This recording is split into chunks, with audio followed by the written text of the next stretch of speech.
Testing, testing, 1, 2, 3.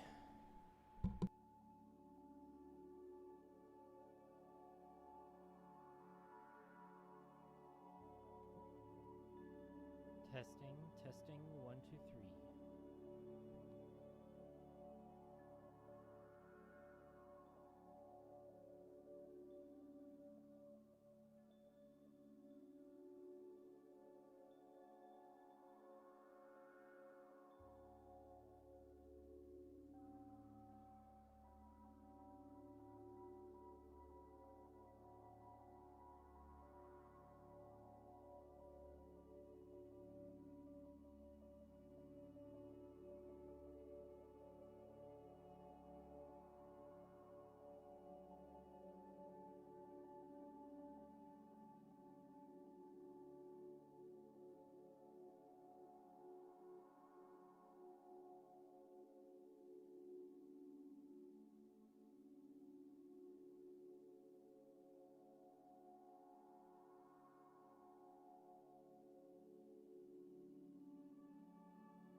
All right, hello there.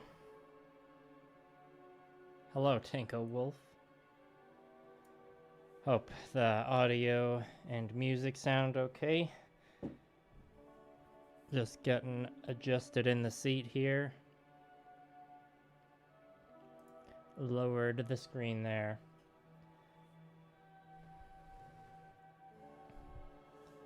Sorry for the lack of advance notice for this stream. I just spontaneously wanted to stream in the afternoon instead of the evening. What can I say? Not much else to it.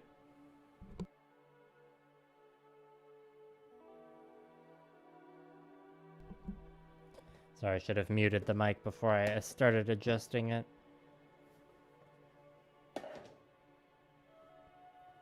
This stream's gonna be a little different in that I'm gonna have to turn the actual camera interface on at a couple points to actually record some B-roll. But first we gotta moisten up the old wet palette.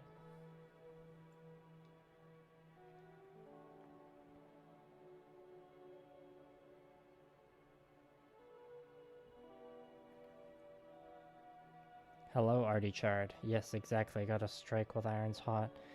I mean, I've done a done a good chunk of painting today already. I got the B-roll recorded for the rest of the black highlighting. And this stream I'll be finishing up the edge highlighting and the freehand for the purple pieces I was working on yesterday.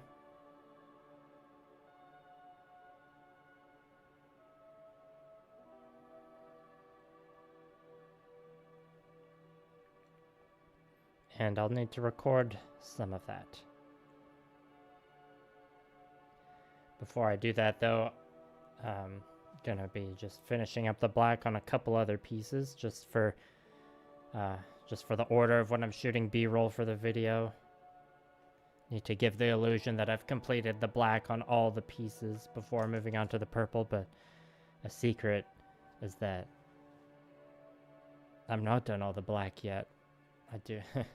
It's not that really interesting of a secret. And also I got a can of crispy conch here, so maybe we'll break the burp record and break into the double digits today. So cheers everybody.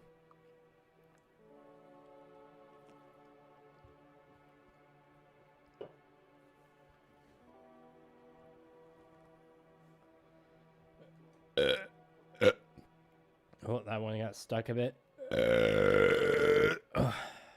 There we go, starting off strong with one very strong burp. Some might call that like 2 or 3 burps because I choked a bit, but I'm gonna do it proper and just say that's just one big burp. Hopefully I didn't just scare a bunch of people off who weren't expecting that.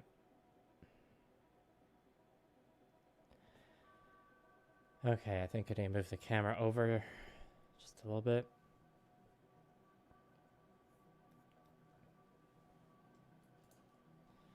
We're going to work on this waist thruster here to finish up the black. And then we got the backpack to do.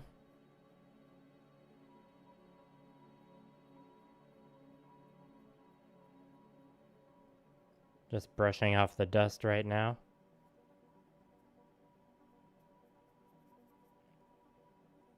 Got a stubborn piece there.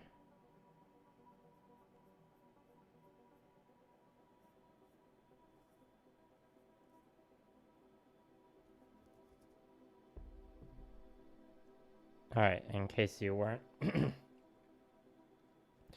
watching the stream yesterday when I finished up the black on some other pieces, we're just kind of like starting from the beginning a bit with the black to tidy it up, and we're just working our way back up the edge highlight. I'll get the backpack piece ready to go on a skewer now, actually.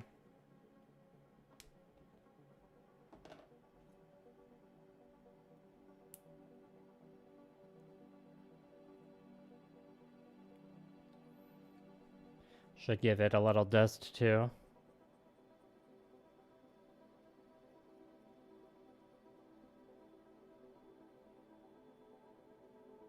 I'm hoping I can be finished this project this week, but can give no firm deadline of when a video will be.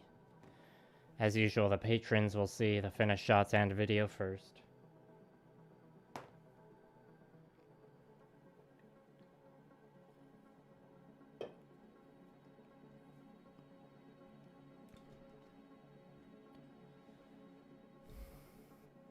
Okay, let's grab kind of a... what size is this according to the actual brush? A 111 round? No, I don't know if that's the actual size. Maybe I rubbed the label, the actual size off here. Doesn't really matter. It's golden sable, so synthetic.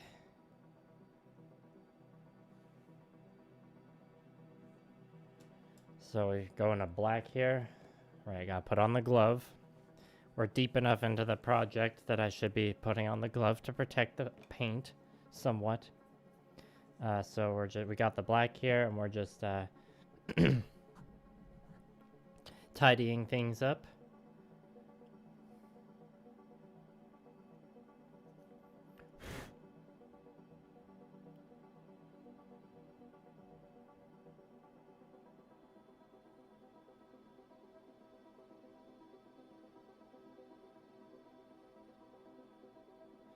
So we're starting off with the same thing we did yesterday, but that won't last for much of the stream. We'll be getting to the fancy freehand eventually. That's the part I'm most excited for with this stream.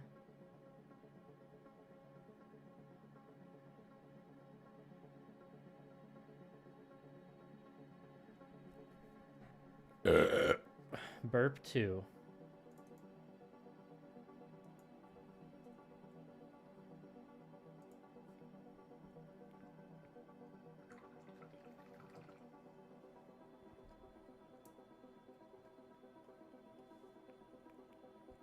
Oh, and I saw Alien Romulus last night. Ask me anything. Try to keep this chat spoiler free, I guess.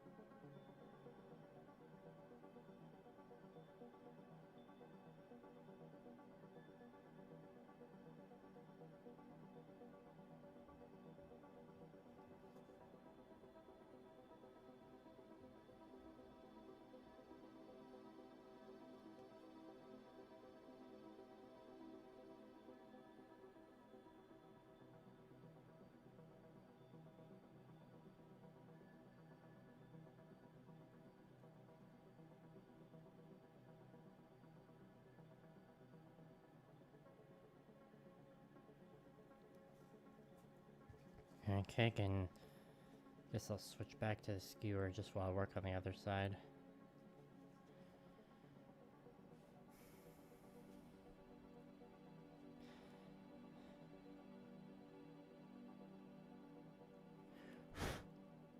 Stubborn piece of dust stuck in a crack there.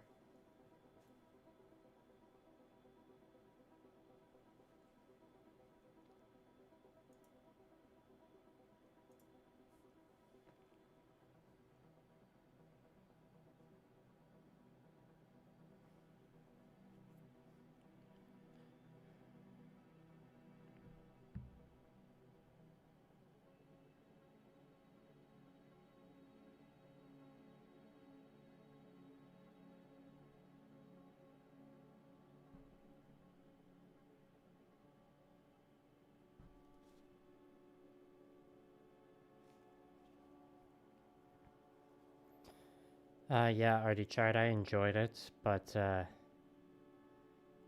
wasn't perfect. I've seen, like, I've read most of the Alien comics and Predator comics and Alien versus Predator. I'm like generally a fan of both franchises. I enjoyed Prometheus, even though it's not a perfect film. I mean, no film is perfect, but Prometheus was a flawed film, is what I should say. I thought it was better. I enjoyed Prometheus a lot more than Alien Covenant. Hello, mini blocks.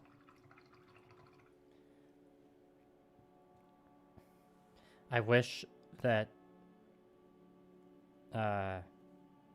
Alien Romulus didn't have so many like callbacks and references to the first film, because the cool, interesting, original stuff that it was doing felt like it didn't have enough room to breathe.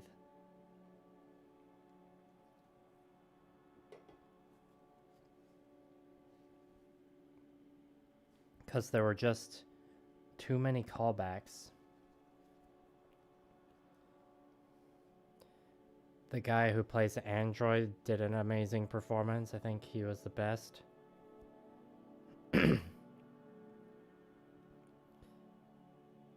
Yeah, it had some nice weird moments, like it can tend to get into the comics and novels. And yeah, the best part about Covenant was obviously the scene between the two Michael Fassbenders. Loved that. The rest was kind of like not great.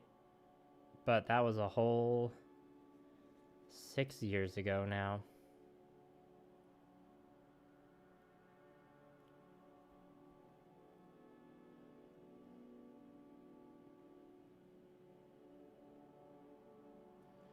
the whole production design and effects of the movie were great. Although some of the CGI near the end looked like it needed a bit more time in the oven, perhaps. I like how they made all the computers, the nice, like, noisy, clacky computers from 1979. Seeing and hearing those is always a good time. Yeah, me too. Already charred, me too.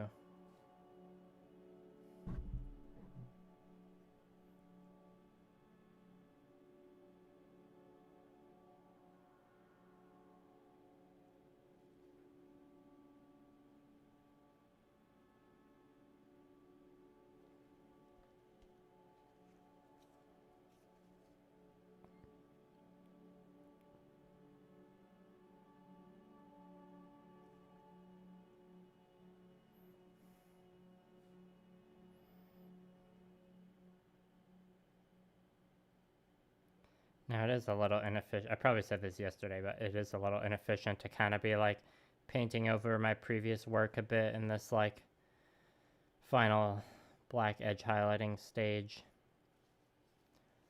But it's, I don't know, it's just part of my workflow where I kind of like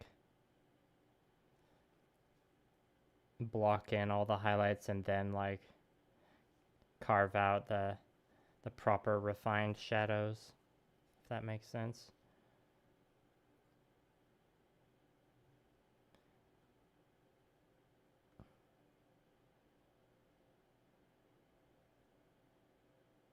Sometimes when I'm doing the initial edge highlights, I like, in my flow state, I maybe over highlight something. So it's good to just build into the steps stage where you like kind of go back and double check everything.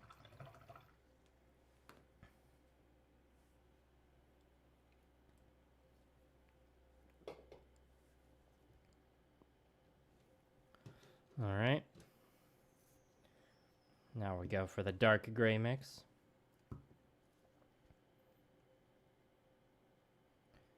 It's a decent amount of paint on the palette, so I'm only adding a bit from the pot.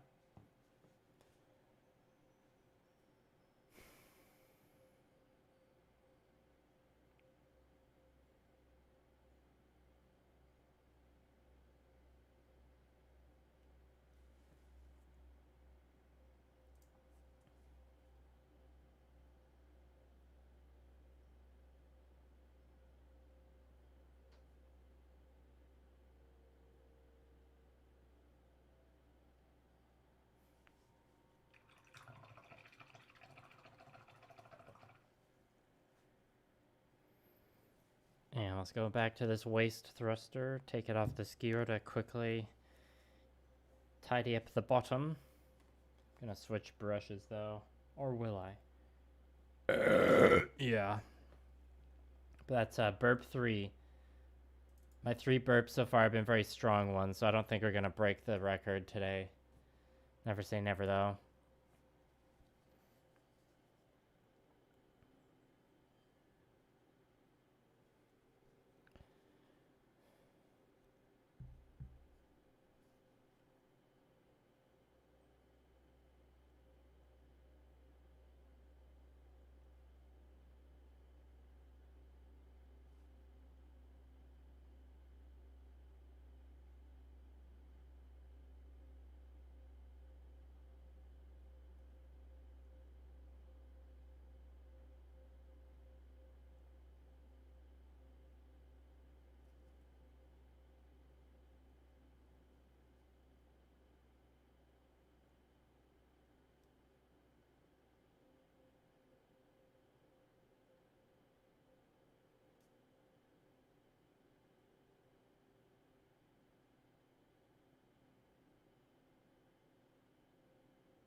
Yeah, those lines are looking much better already.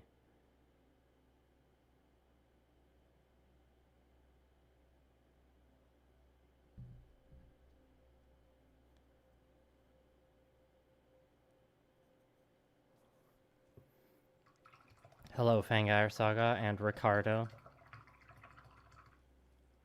I'm just thinning with paint, with water right now. Sometimes I thin with glaze medium. If I'm thinning for the airbrush, I'll use dedicated, like, airbrush thinner.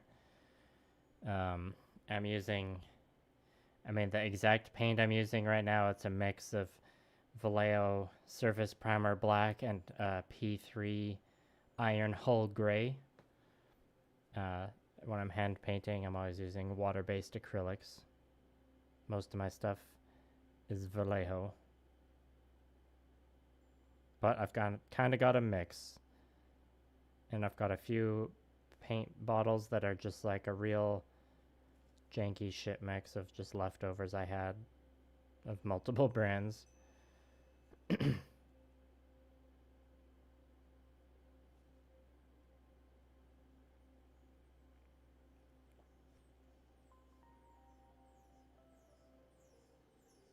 But generally, I use the paints that are commonly found at tabletop hobby stores.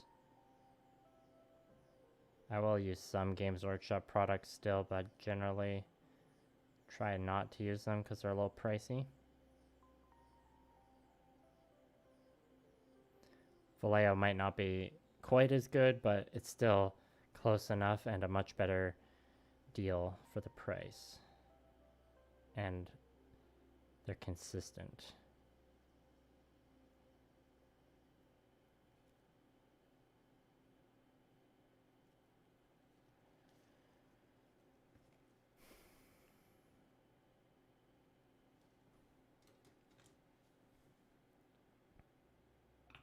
Hello, Country Fried Minis. Welcome back.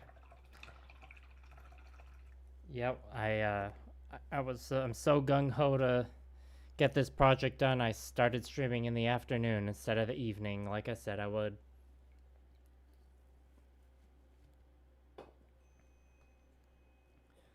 Striking while the iron's hot, as Artie Chard said.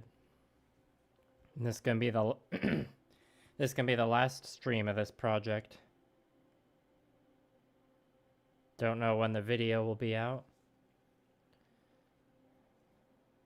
But the patrons at least will get to see the final photos of this project, hopefully by next week at the latest.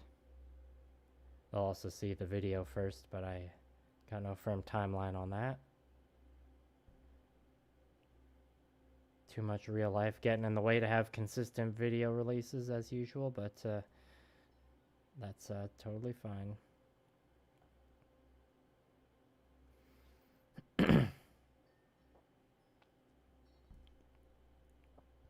I got some fun projects I'm looking forward to working on after this. Let me tell you. Oh, damn, kind of got a piece of dust embedded in the paint on this part.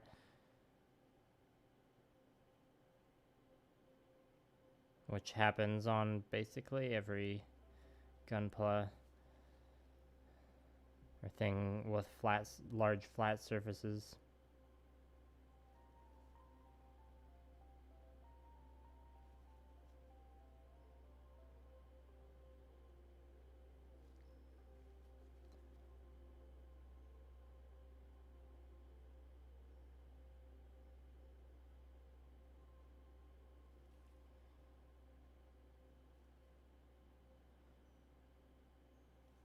Anybody else working on any model hobby things at the moment? Or watching me in a separate monitor while you're hard at work this Wednesday afternoon? I guess for some of you it's probably evening time. That's why I wanted to make sure there's at least make sure the last stream for this project wasn't early in the morning so that people who couldn't come into the morning streams before had a chance to check it out. Burp 4.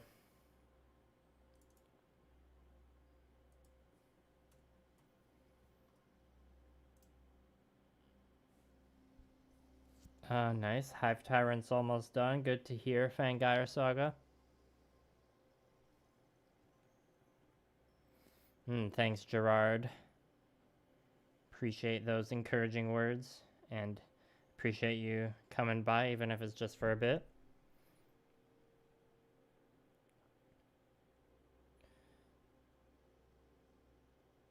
Wings and both sets of arms. Nice.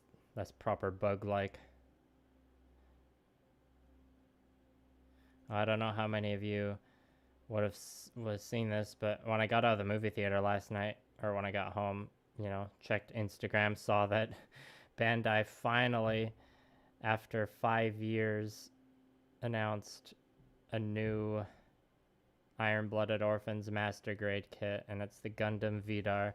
Not quite the one I was expecting or hoping for, but still looks like it's going to be very cool. And I've already built a 1/100 scale Vidar, of course, with my Barbatos Kitbash. But I'm a sucker for Iron-Blooded Orphans. I'll probably get the Master Grade anyways. It's going to have that problem when it comes to painting things that, like, most Master Grades do now, where there's so many, like, fancy articulating parts and gimmicks that, like, it's like discouraging for me to paint, because it's just like either I keep them articulation and have paint rub off constantly, or lock it in place.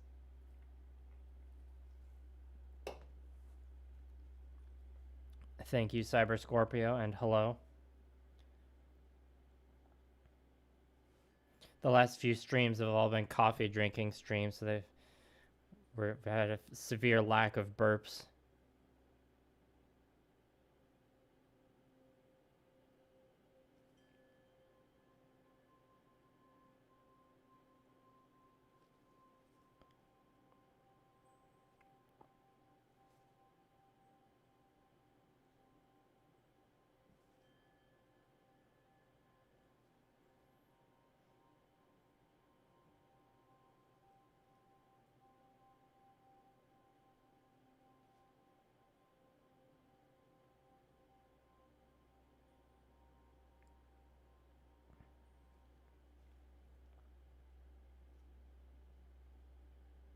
For those of you that missed it at the very beginning of the stream, I saw Alien Romulus last night. Thought it was definitely an improvement from Alien Covenant, but still had a few nitpicks. Mainly that it did have some cool new ideas, which I wasn't necessarily expecting, because I heard it was just very by the numbers. And it did have some cool ideas, but I felt like they weren't given proper room to breathe because of all the, like, nostalgia-y callbacks the movie seemed almost mandated to do. But the guy who plays the android character, Andy, does a very good performance. Very impressive. And very well-made film as well, in terms of lighting and cinematography and sets and creature effects. Some great, extremely grotesque alien imagery, of course, which you gotta have.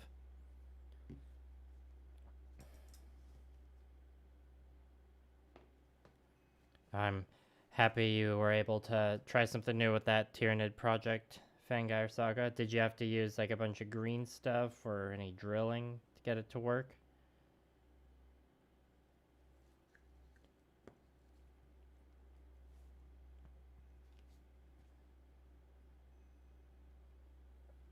What do you mean later on, Artie Chard?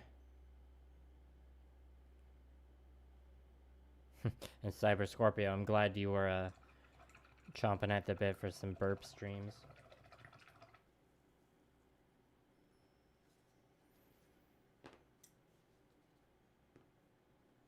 Okay. Whew, burp 5. Sorry if I blasted anyone's ears with that.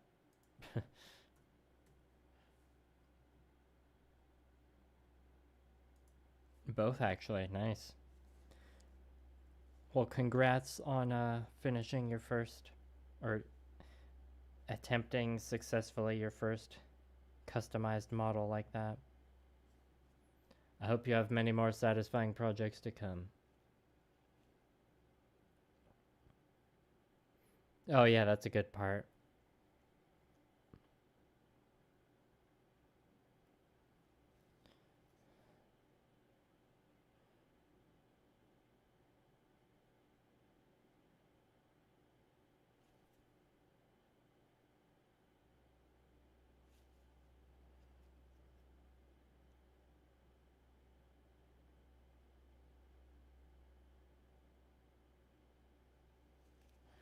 I gotta make sure I don't get too carried away and over highlight these parts.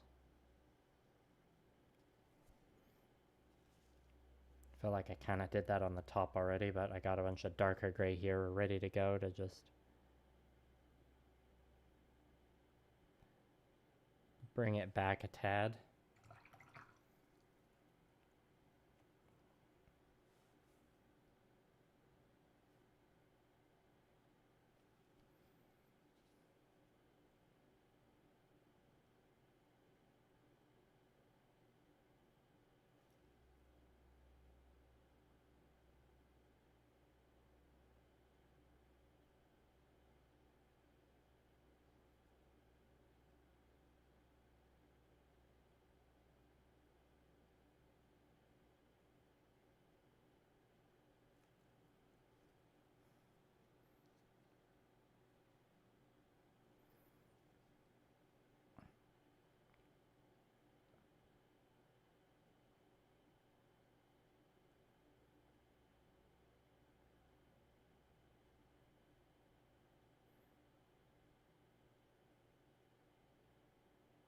And yeah, we're breaking out the heavy duty Windsor Newton size 0 for the work today.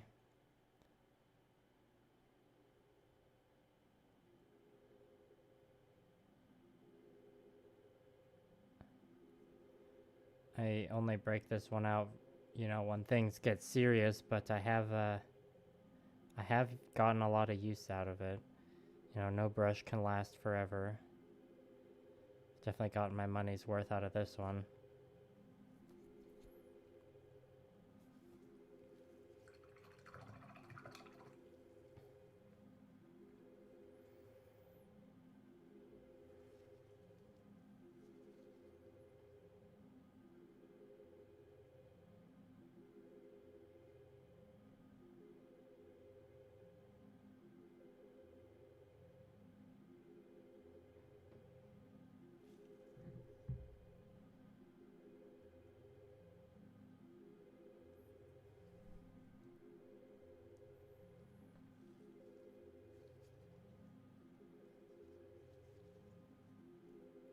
Is this a size 0?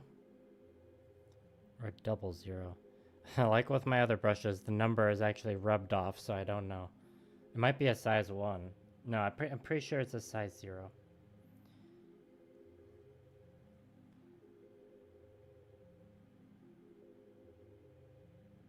Point is, it's my nicest, finest tip brush.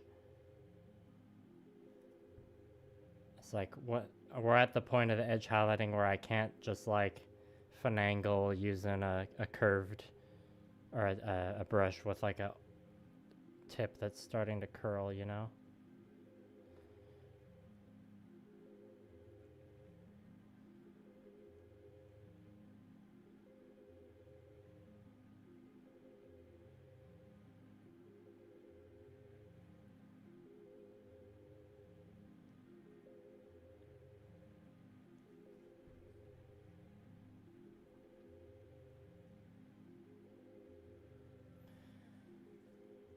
Okay, I think we'll just do a tiny bit of the inside edge, just right at the corner here, because the rest is kind of not really going to be showing.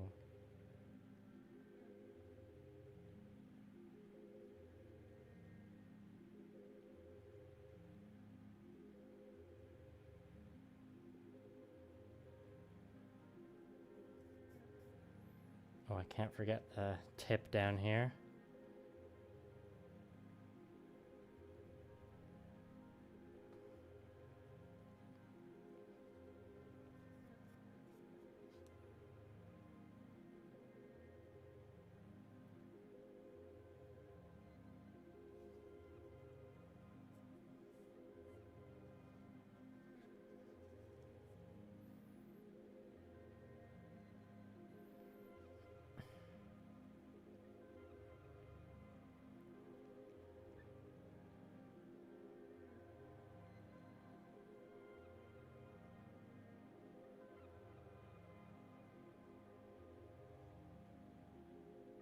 Country Fried Minis, if you're streaming tonight, if the timing works out, I might be able to try the like raid-esque function that YouTube has and like send the people watching my stream over to your stream when it's over.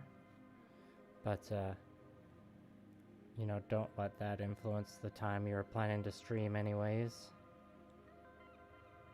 I will try to remember to just in general at the end of my stream send people over to your stream if they got a hankering for more painting content live. I don't actually know where the where the function in this YouTube Studio interface is.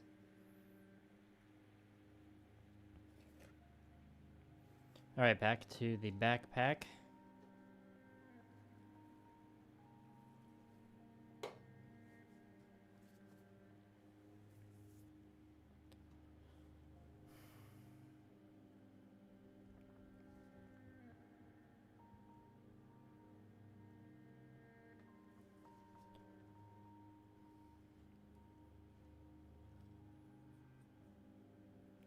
Hello, Michael Toms. Thanks for coming by. Camera needs to be reset.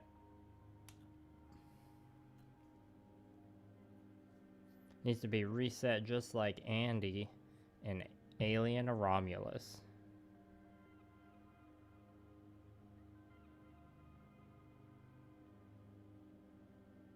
Minor inconsequential spoiler there.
I definitely don't want to go too ham on the highlights on this section on the back here because it's really not going to be visible.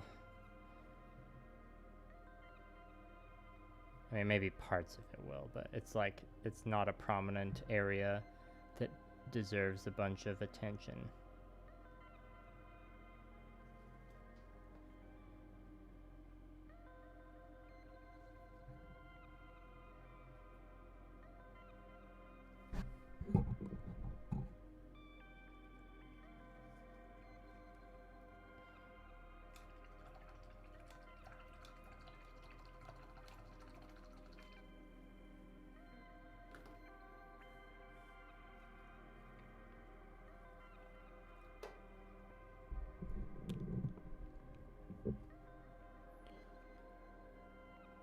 Well, either way, Country Red Mayonnaise, it's good to know that the people will have more live stream painting content to look forward to after I am spent.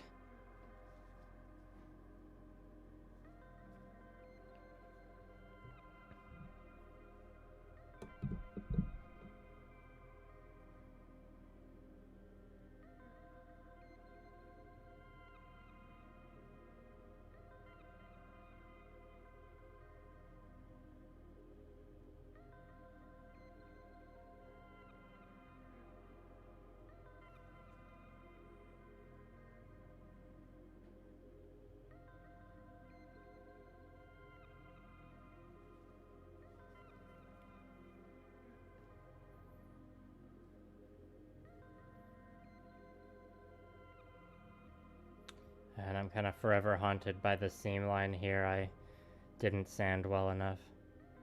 Or I guess it's a mold line, not a seam line.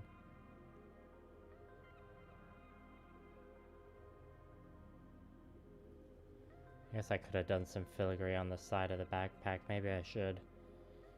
Okay, let's try to remember to do that when we get to that stage.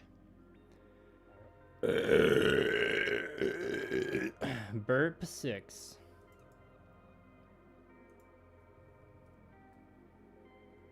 Currently at 9 stream viewers, apparently. Let's see if that drops suddenly.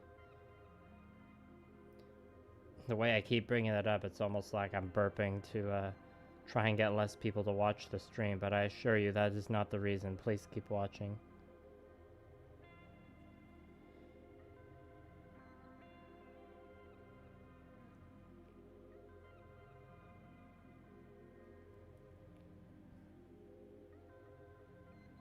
I just have to burp to make sure I still feel alive, you know?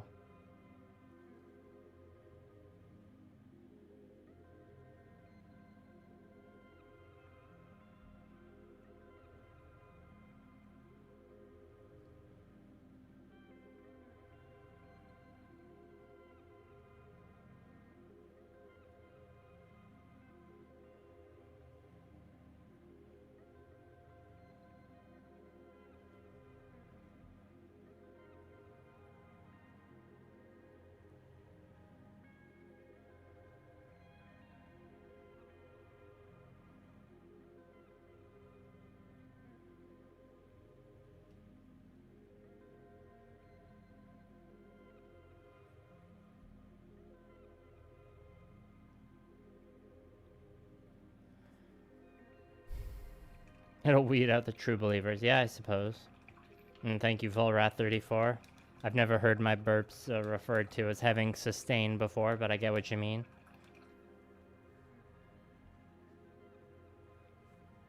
Yeah, I mean, it's just two different kinds of enjoyable content, painting and burps.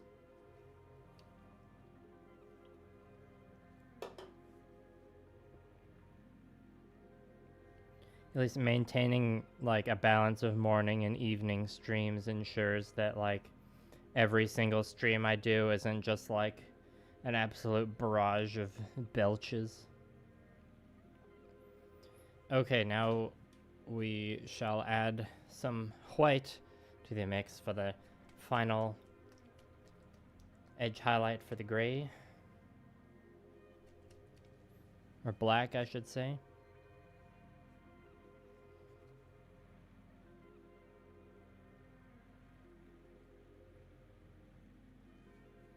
I think 2 drops should do it.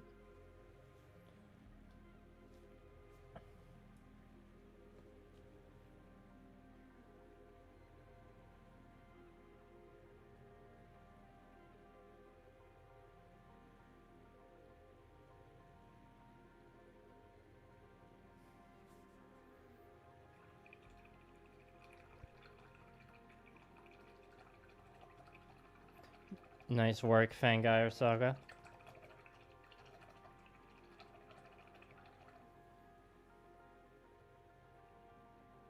I give you permission to show me or send me your post on Twitter, and I will press the heart button to like it.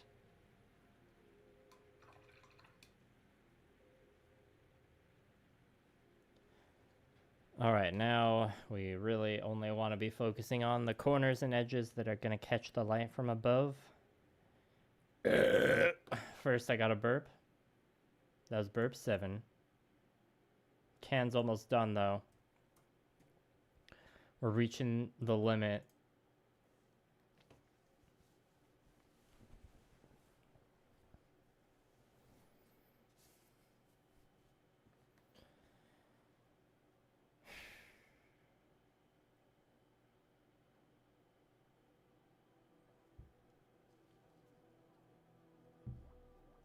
I'll just start with the back side of this because almost none of it is gonna get highlighted.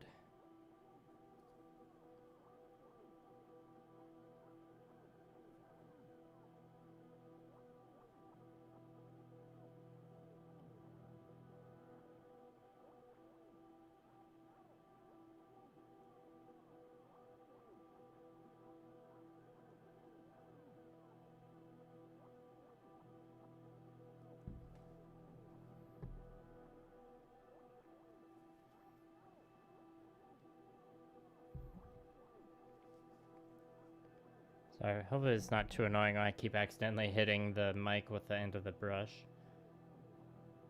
I got like a pop guard on the mic, so it's like a little cushioned.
I gotta make sure I don't forget to do the tip. I almost forgot about it there.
Alright, done.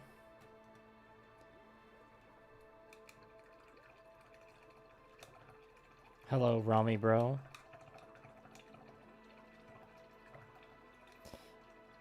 Yeah, I mean it's less of a cramped space and more as like the camera is like where the boom arm on my desk is to hoist the camera over and like this kind of mic stand I have.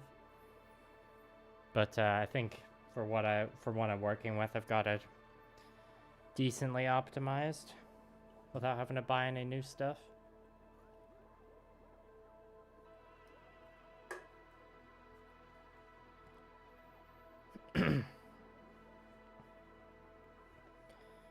Alright, now to finish up the highlights on the backpack here.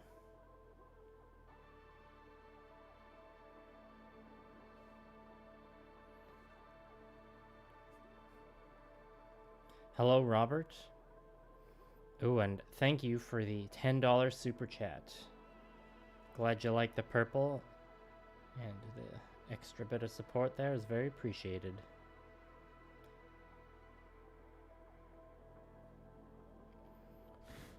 Hope all is well with you as well.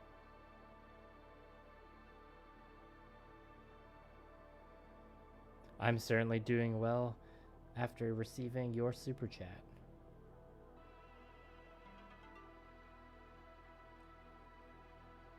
There it is on screen now.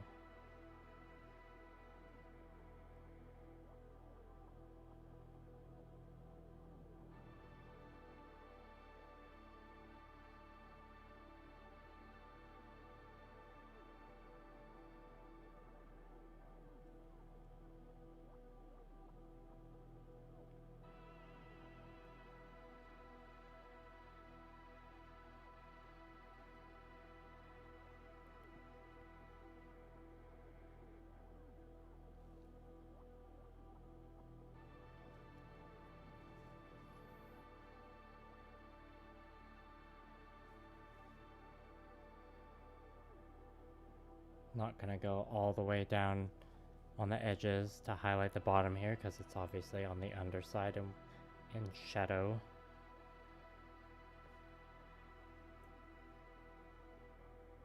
Oh yeah, did anyone else get hype for the Sonic the Hedgehog 3 trailer that came out yesterday?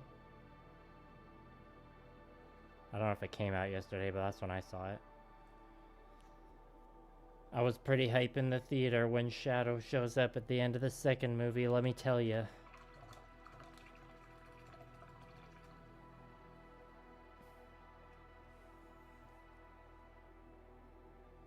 Because of course Shadow's the only cool Sonic character.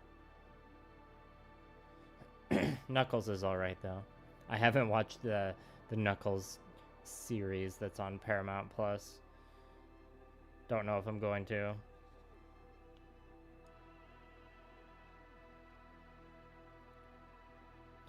I'm glad Jim Carrey's still in it. He's a very good Dr. Robotnik. See ya, Fangire Saga. Thanks for stopping by.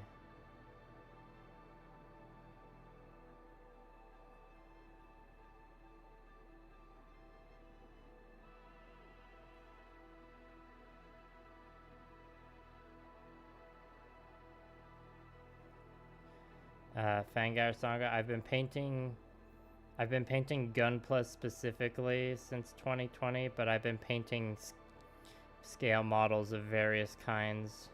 And when I say scale models, I include miniatures under that umbrella term. I've been painting those since I was like, let's see, since like 2005, I think. On and off. I only started taking it seriously, you could say, in like probably 2014, 2013 perhaps.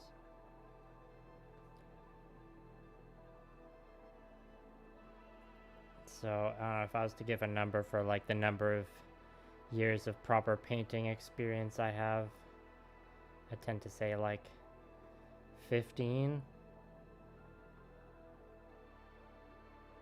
But it's technically been longer than that. But yeah, but like painting gunpla specifically, 2020. So coming up on 5 years. But a lot of the techniques I use in painting my gunpla was stuff I was doing well before 2020.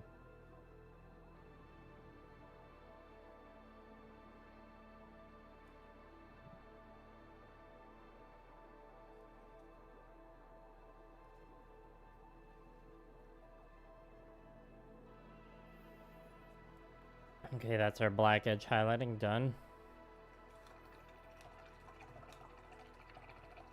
Oh, those edges.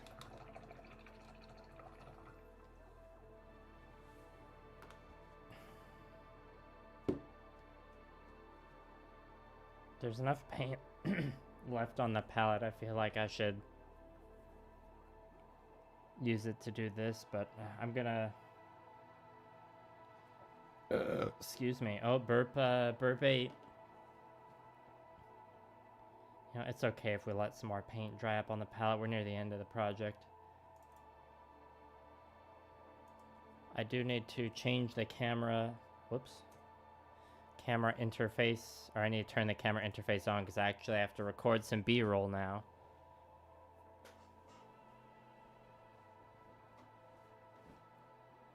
You can see my cat shirt.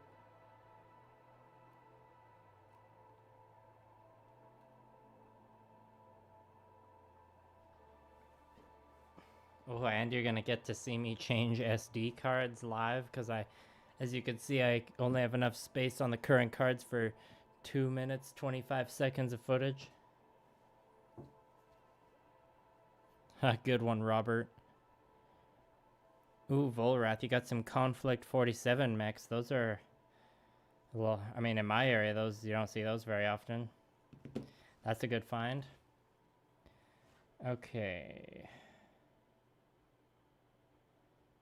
I think I can get away with just reactivating the purple from yesterday for the next steps. Because we're going back to that part. Oh yeah, and I gotta remember to paint some more freehand on. Because I'm at the part where I'm like taking the darker shade of purple and kind of like glazing in around the freehand shapes to like tidy it all up. That you would have seen me do in the stream yesterday. It was my first time doing it for this project on the stream yesterday, so I haven't recorded the B-roll yet.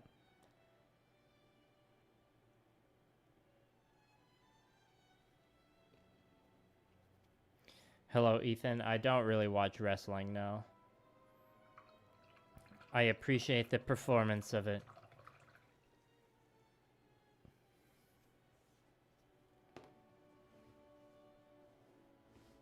If I'm gonna watch a kind of sport like that, I'd rather watch something where they've got, like, dueling swords or something, you know? Alright, let's work on the waist thruster. Go back to the medium-sized brush.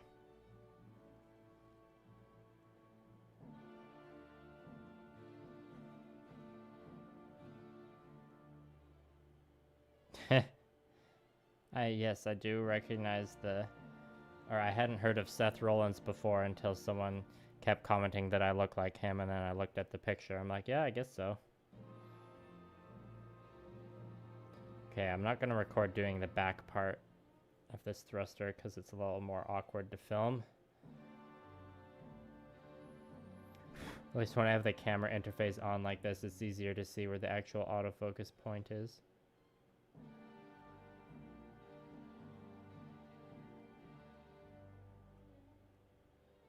Hopefully you all watching find it amusing to see what my camera settings are. And this freehand doesn't need that much cleaning up, actually. Probably because on these waist thrusters it's a bit bigger than on the other sections.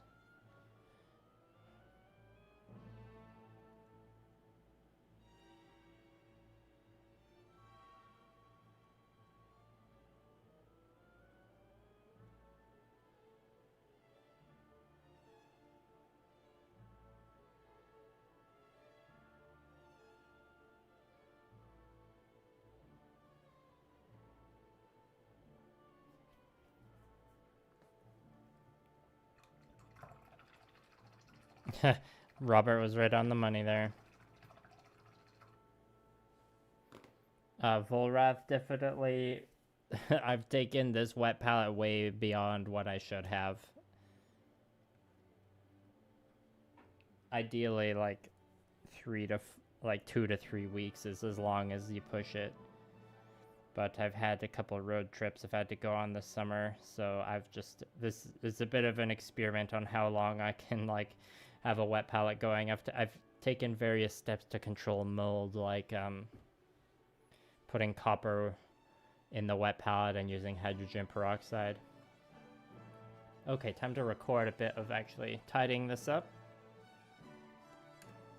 You can all see the red recording dot be blinking. Got limited footage though, so gotta work efficiently.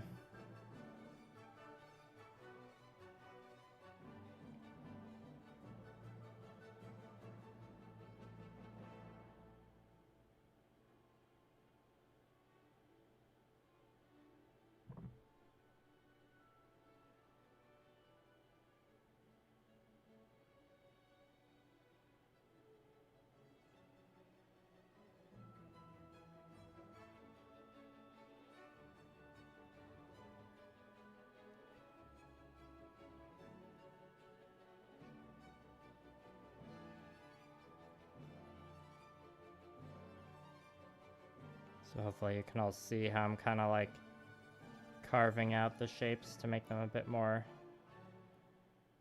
defined. Or refined, you could say.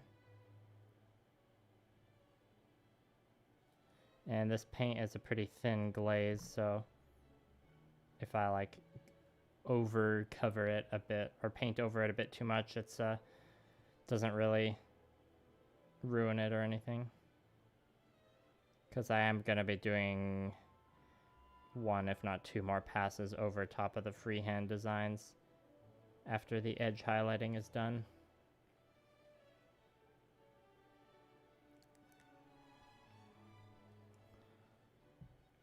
Oh boy, only 51 seconds left on the card.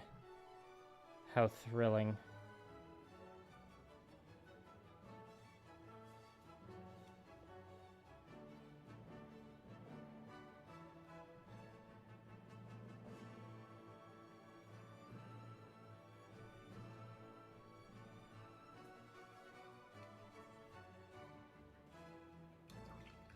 If Master Chef had a Gundam, what do you think he would use? Oh, do you mean? Oh, you mean Master Chief from Halo?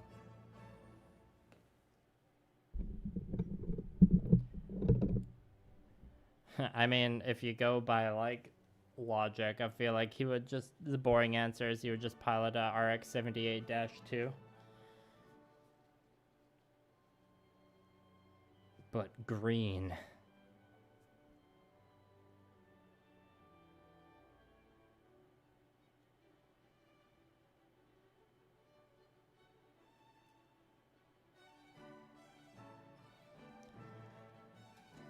Alright, before we record just a bit more of the same B-roll on the backpack, I do need to quickly do some freehand on these side panels I didn't get earlier.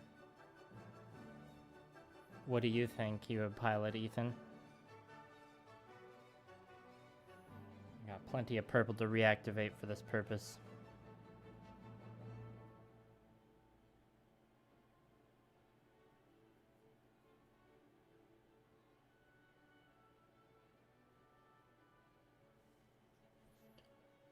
Well, we're past the hour mark on the stream now.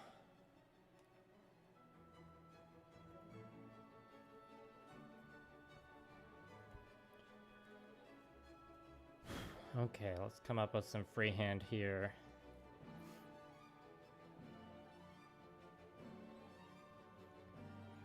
I think we'll start with an apostrophe.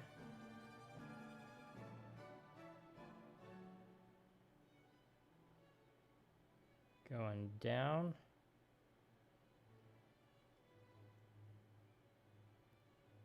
And then let's do a almost matching one up here. We'll go down as well, except we'll add a branch. And then add a branch to that branch.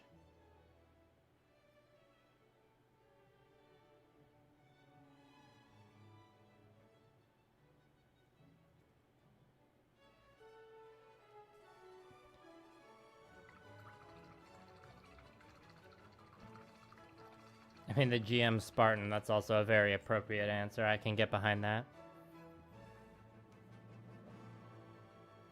Alright, now let's replicate this shape on the other side.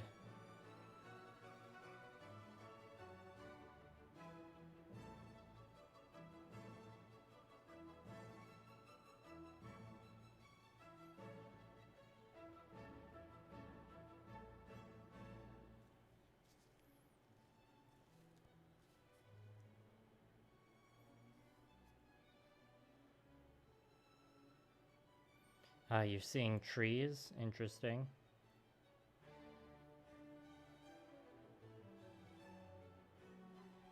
I can get where you're coming from with that.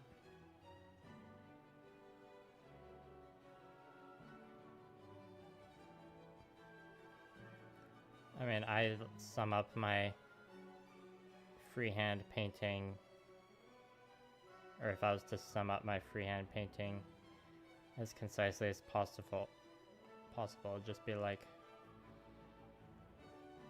apostrophes and complementary squiggly lines.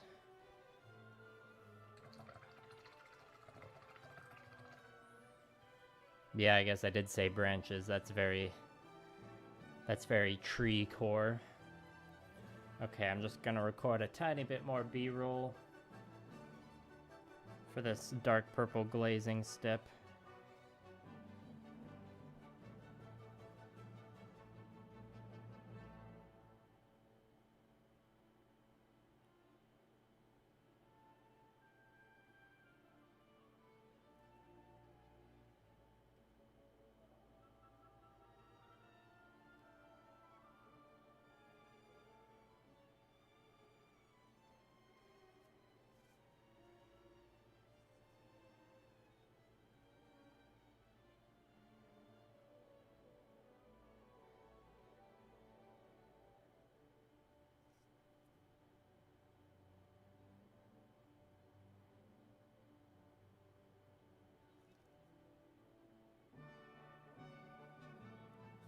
Alright, we went right up until the card ran out of space there. Got what we needed though. I think I'll turn the camera interface off for the next little bit just because it's distracting. We will be turning it on again once more this stream though.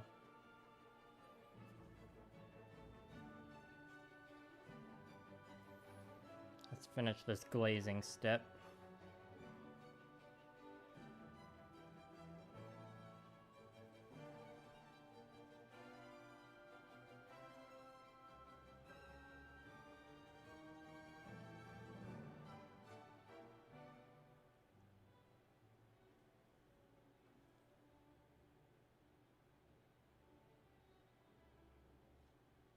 Oh, sorry, we weren't in focus there. Oh, I know what's wrong. There we go. Had to just snap the camera out of the main menu there.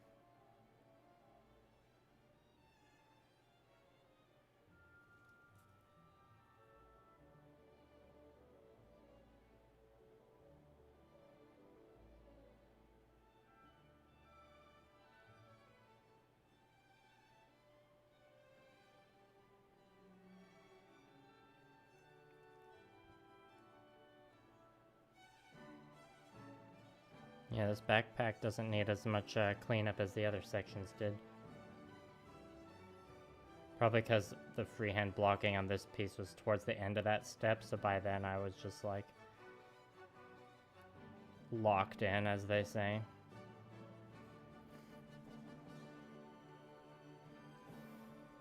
Oh, I prematurely turned off the camera interface because I'm realizing now I need to. Or do I? Okay, I'll... No, I need to record the edge highlighting before I refine.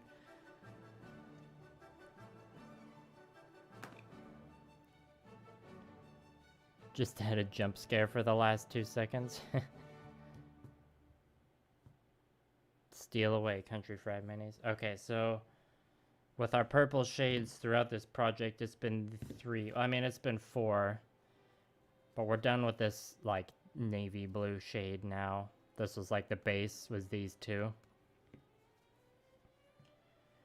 And the first round of edge highlighting was these 2. I can definitely tidy up that off camera. Or off, not on B-roll. And then the question is for what I'm going to do for the final edge highlights. Yeah, the initial edge highlights was just these 2. And then the second round was all 3. So I think the final edge highlight will be just these 2. See how that goes. But first we're just going to be using these 2 shades to continue the tidying up of things. And we are out of Coke. Tragic.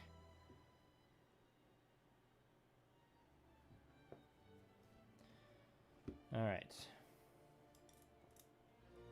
Might as well load up the palette with a decent amount. Because the other pieces I have set aside, we're going to have to do this too as well. Should probably get those on skewers ready to go, otherwise I'll forget.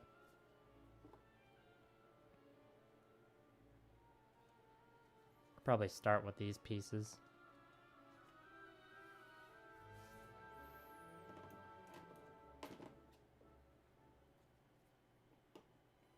Those pieces I'm referring to are the leg and foot that I was working on yesterday.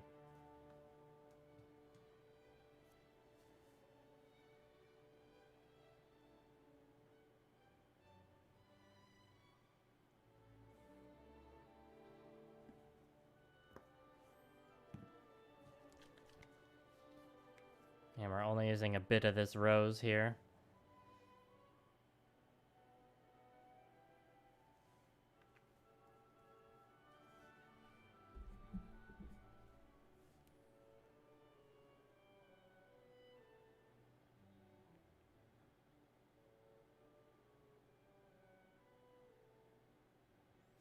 I think even that was a bit too much.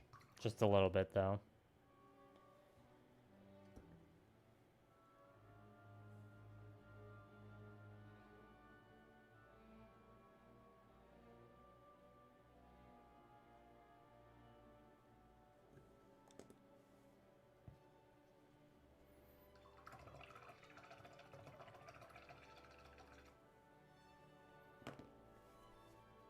All right, let's go to the foot. Time for some feet content. And let's use a slightly bigger brush.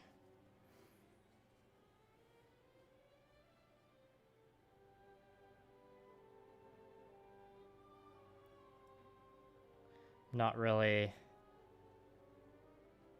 aiming to touch the freehand at all with this one. This is purely for the edges.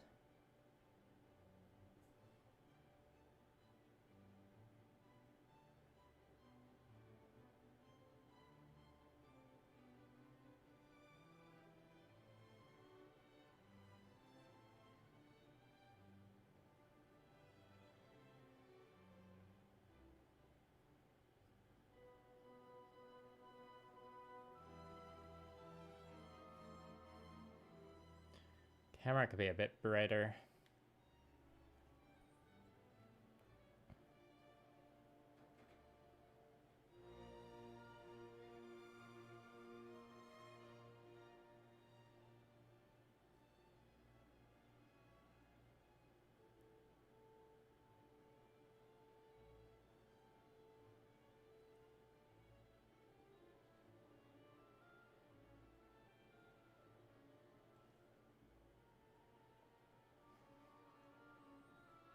Alright, that side of the foot's done.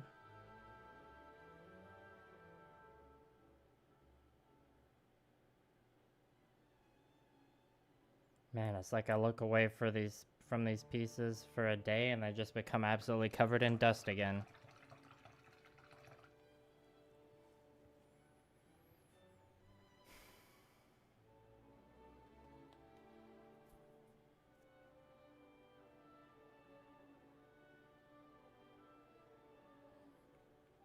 Okay, so I'll finish the edge highlighting up till like completion on the leg and foot here, and then I'll switch the camera back on, or switch the interface back on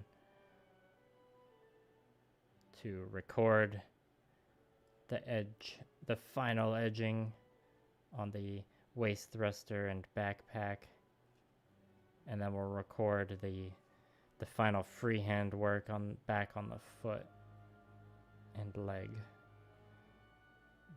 Those are the must completes this stream.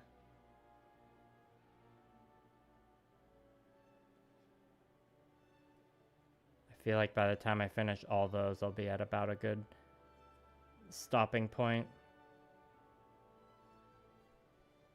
Around like 2.5 hours or so, we'll see. Yes, the eternal struggle. It truly is eternal, though.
Almost done this foot now.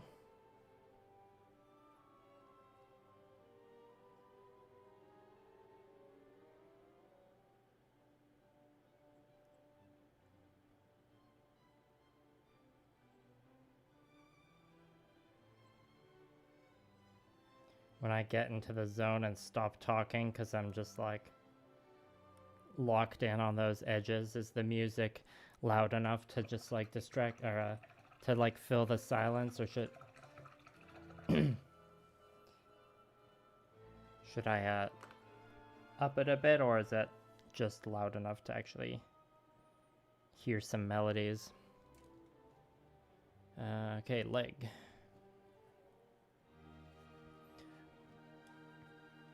Leggy leg. Wipe the dust away.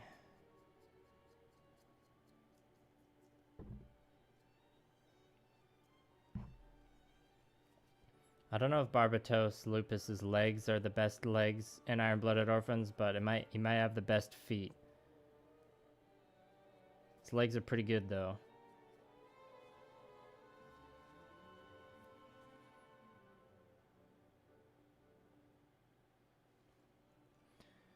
Alright, let's just start from the top and work our way down.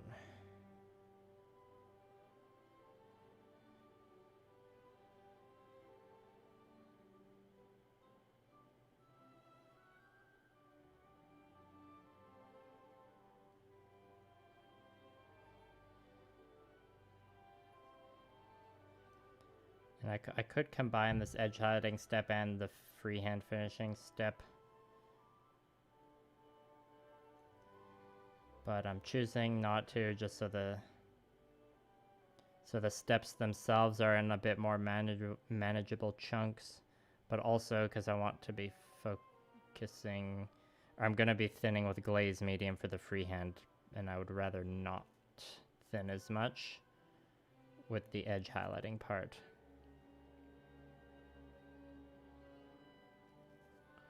So I was glancing at the Ariel and Gushin today, just like thinking about how I did the freehand on them, and this one obviously has to match them to a decent degree, and on those ones the highlights for the freehand colors are pretty close to the same colors as the edges, but still just a tiny bit different.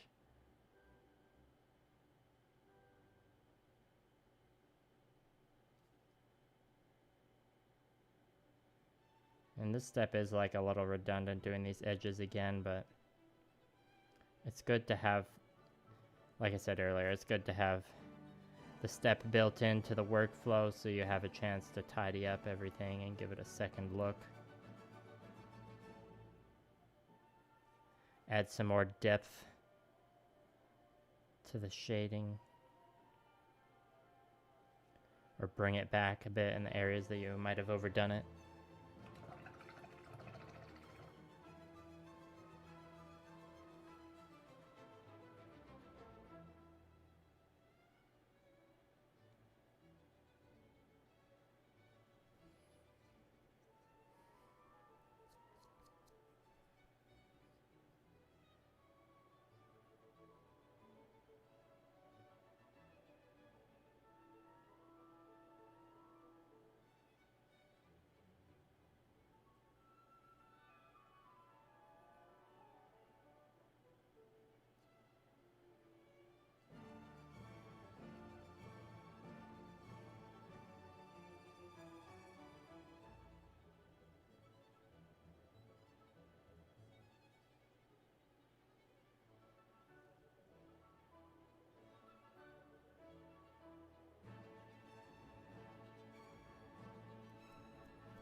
Yeah, thankfully we're up here in Alberta. The drying time is nice and quick, but that could be a problem in other situations.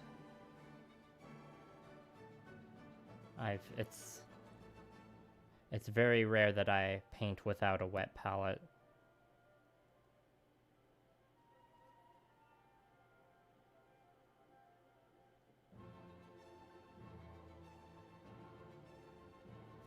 because the paint just dries up too fast otherwise. But in terms of like waiting for paint to dry so I can move on to the next step, that happens faster, which is a benefit most of the time. Not a great environment to wet blend in, but it is possible.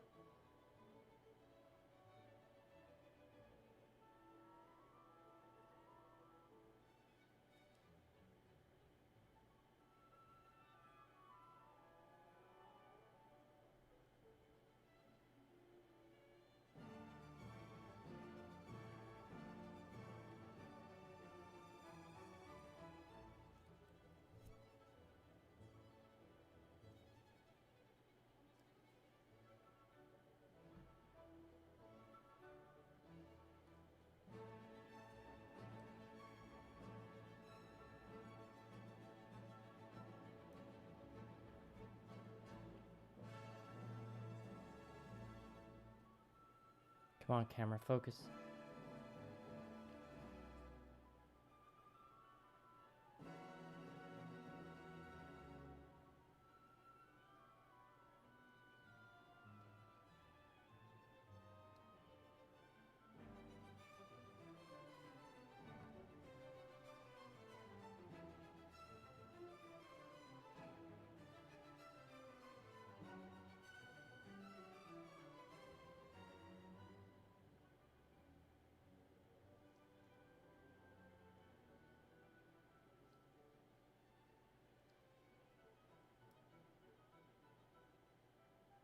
Yeah, definitely on these shin bits, I can see a few areas that I just like didn't give the proper edge highlighting they needed earlier, so this somewhat redundant stage is coming in pretty handy now.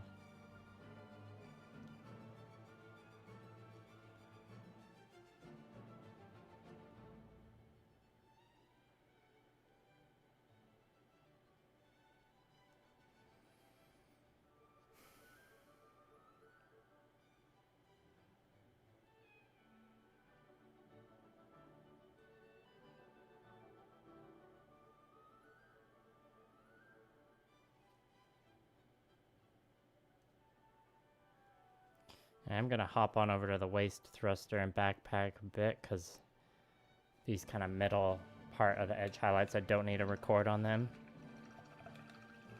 Yeah, this summer was a little brutal.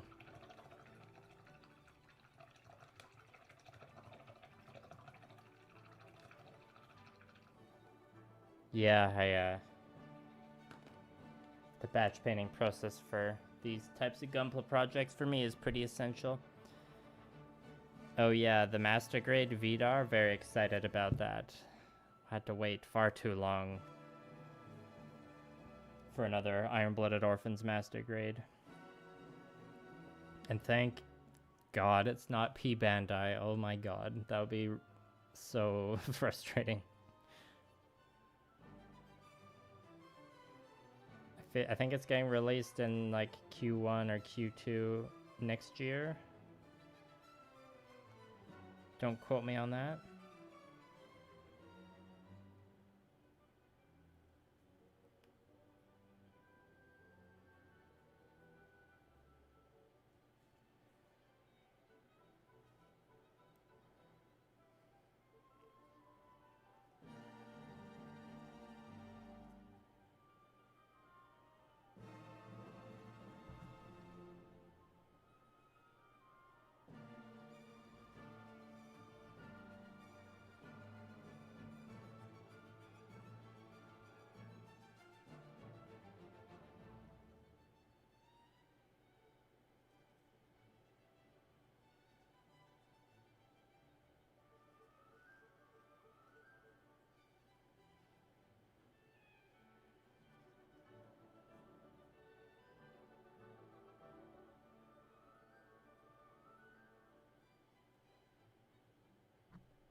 Oh yeah, I've said it's not a pterodactyl for the wood drone. It's based off the Quetzalcoatlus or however you say it. It's way bigger than a pterodactyl.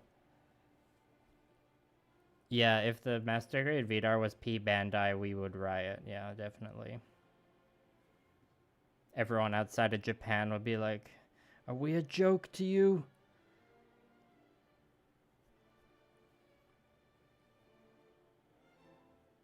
Yeah, the Quaddle new model for the wood drone. It's this massive flying reptile with an orc riding it. It's amazing.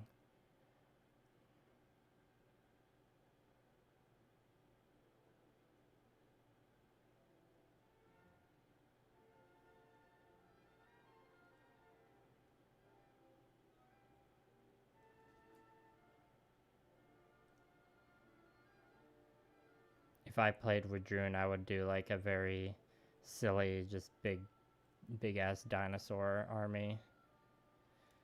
A Quaddle, a Tauntaur, one or two Apex Predators. Alright, and onto the waist thruster.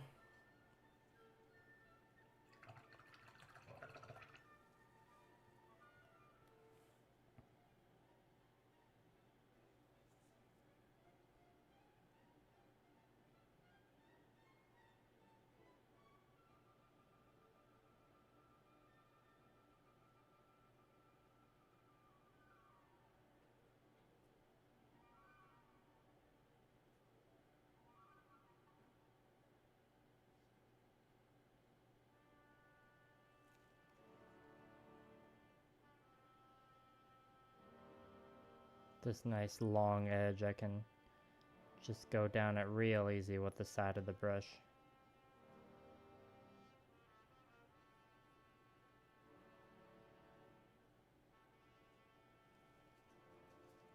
Hello, Shane. Welcome.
Every time I pick up a piece of dust or fiber with the brush as I'm painting it on, I gotta wipe off all the paint that's on it before I keep going to make sure I don't just brush the particle into a different part.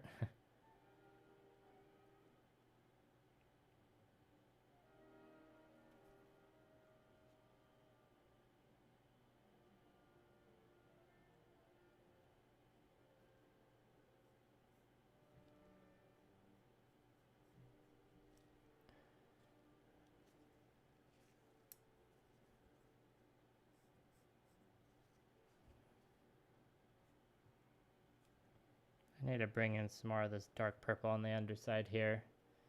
It was a bit neglected earlier. Even though the spot is very much not visible. We're just gonna give it a little bit of TLC.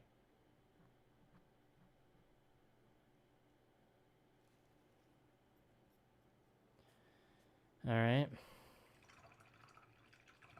Yeah, Robert, do you have any other Wood Druid models? Do you have the Tauntaur? I feel like the the Quaddle's gonna be, its wingspan is gonna be as wide as the Tauntaur is tall.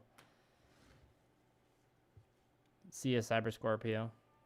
And welcome back, Fangire Saga.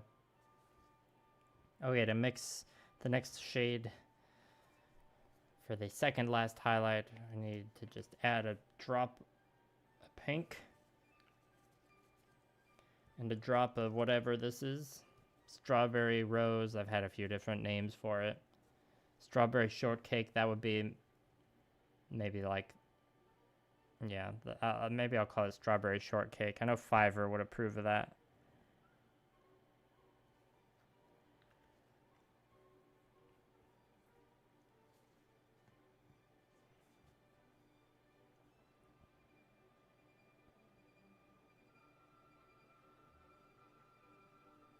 Oh, I didn't switch to my mixing brush. That's bad.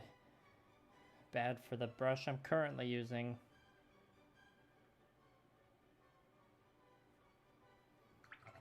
Better rinse it off real good.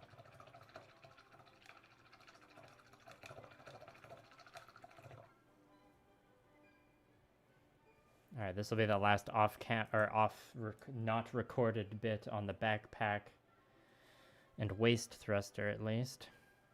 Let's use this brush.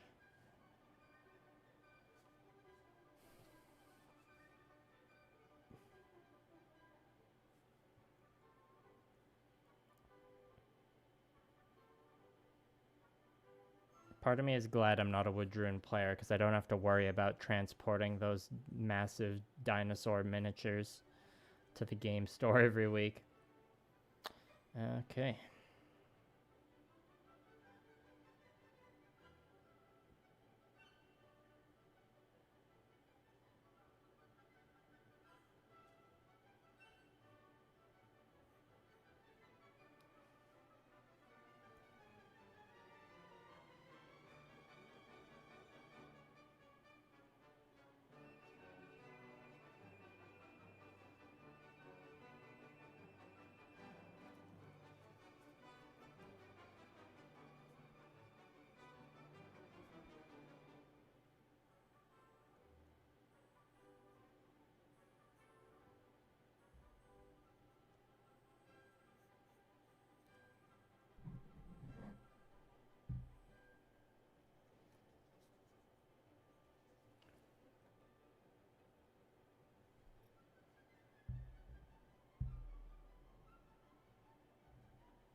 Thought I could adjust the position of the mic to help the brush from hitting it, but I just made it worse.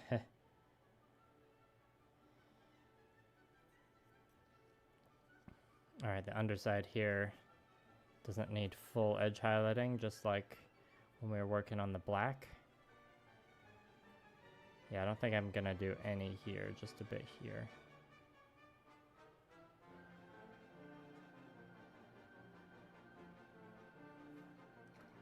Oops, we got some into the black crevice there accidentally. I'll mop it up. Fixed it.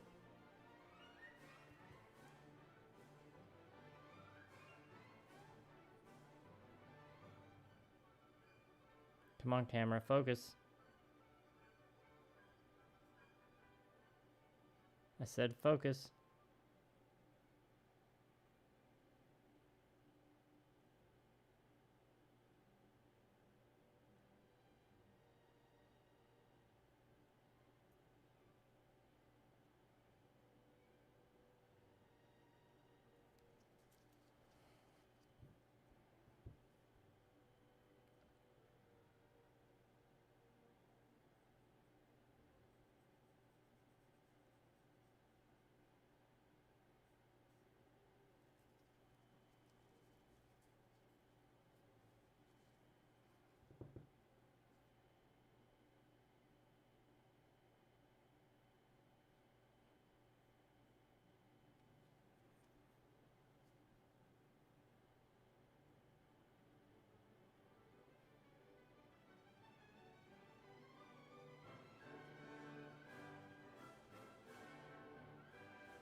It's really nice painting the edges of this. I don't really need to brush even. I'm just kind of like rubbing across the edge. Almost like I'm sanding it with color.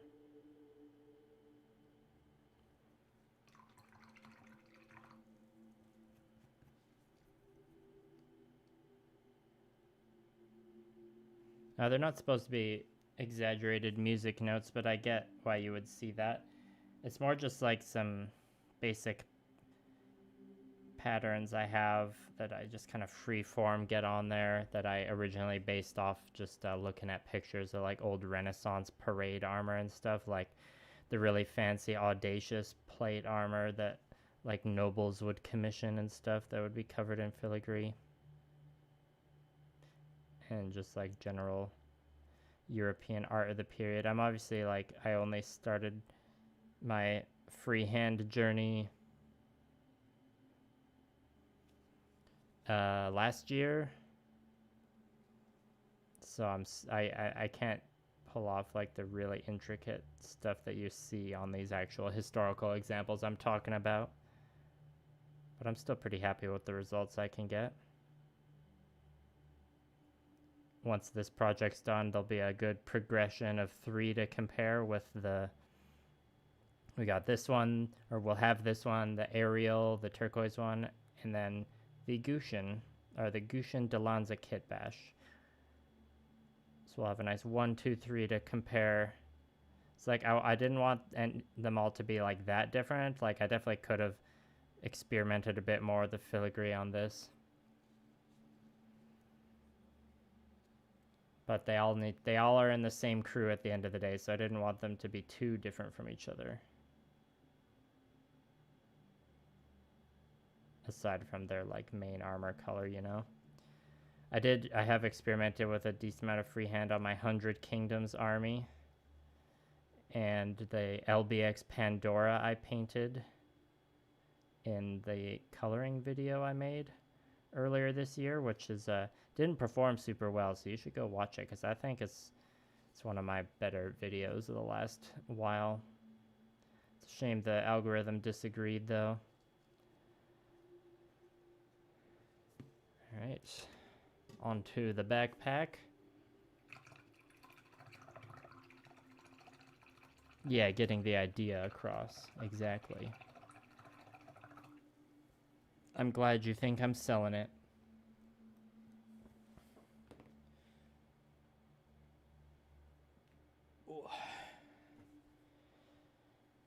I think after I get this next step done on the backpack, I'm going to take a quick bathroom break and also crack the window. It's getting a little warm in here.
Whoops, my hand slipped.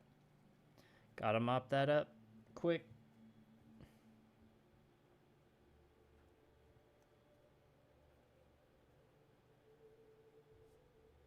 Think I got it. Saved again.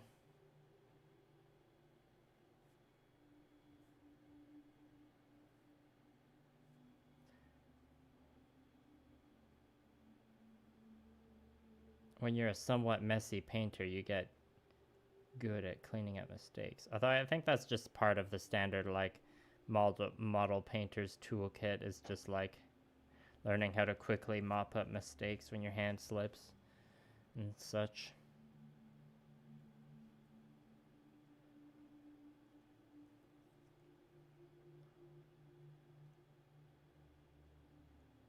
I certainly find it to be a pretty universally applicable skill.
Alright, Sea of Volrat 34. Yeah, I did see all the new announcements yesterday, Edison. That Psycho Gundam looks like a pretty fun one. Obviously, from the chatter I had before, I'm a bit more excited for the Master Grade Vidar. As an Iron-Blooded Orphans fan.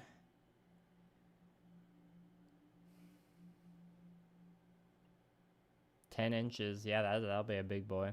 It'll be cool to see the Master Grade Vidar next to the Master Grade Barbatos. And hopefully many more Iron-Blooded Orphans Master Grades in the future.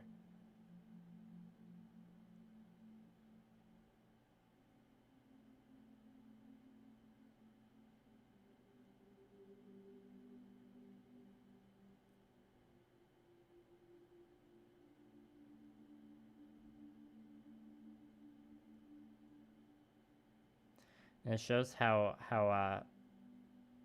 well Bandai treats us as a community, or how well whoever makes the decisions about selling us the plastic crack is when, like, Vidar was announced and everyone, like, breathed a collective sigh of relief when we found out it wasn't P Bandai.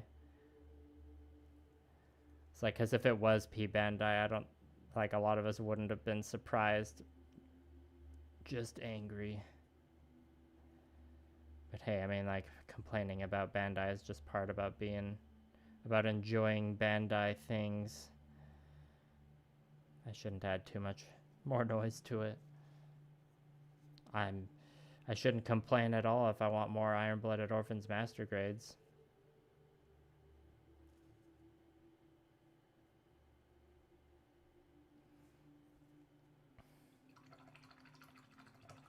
Tequila Gundam or Lumber Gundam. Is that what the Canadian one is called? I thought it was called something. Wasn't it called Canuck Gundam? I don't remember now. We're never getting Tequila Gundam. And when we do, it'll be like extra premium Bandai.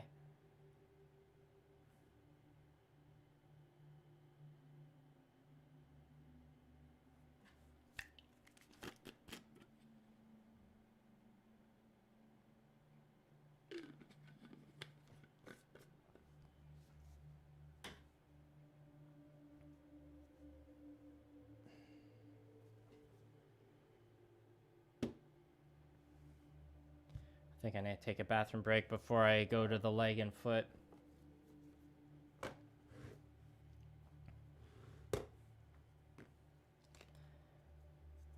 I don't think the wet palette needs to be refilled.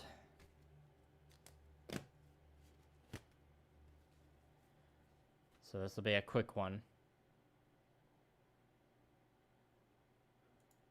Be right back.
And I am back.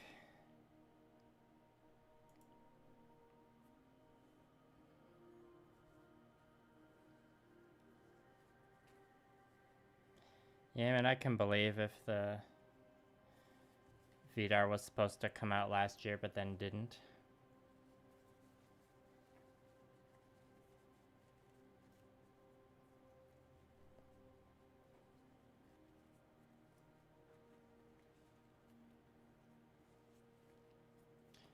Fangar Saga, are you talking about that black and red color scheme for your Tyrannid?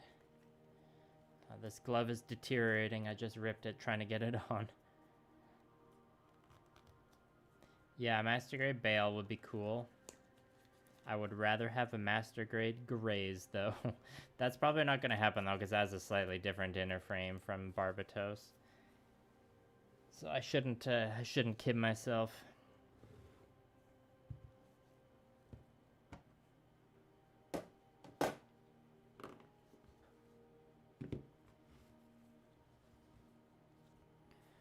Alright, back to the foot.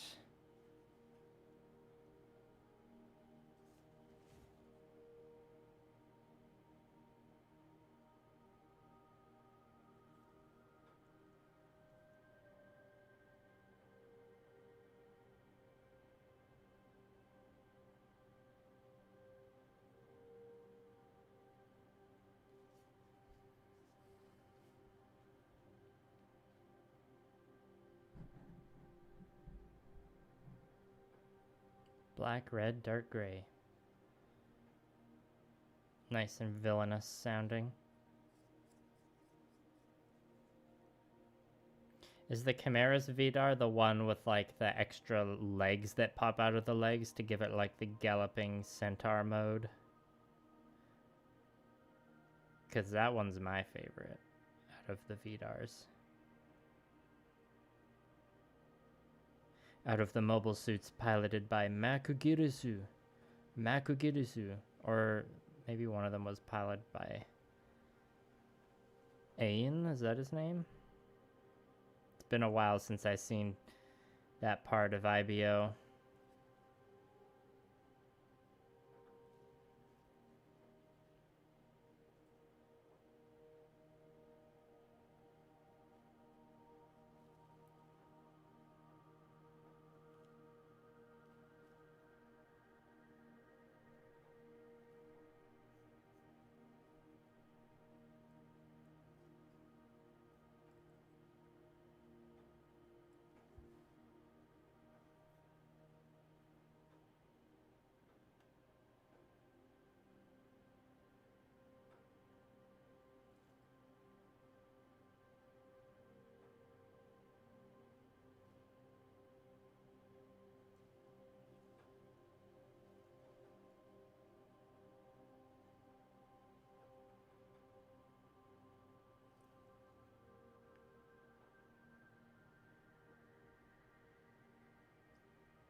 Oh, the drills in the knees. Okay, so that's the one. That's the I know which one you're talking about. It's not that one's cool, but it's not my favorite.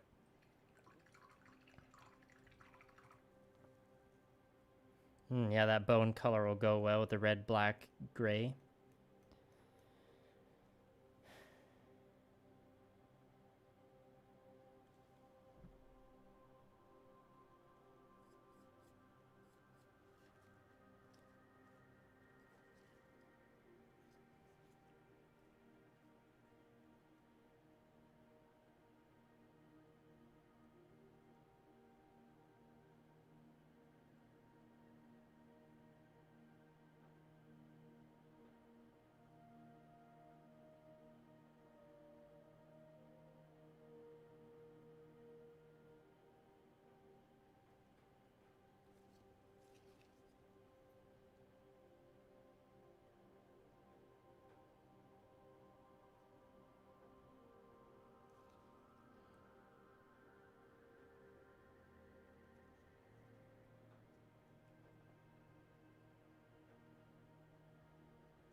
Camera's getting a little choppy. Let's reset it.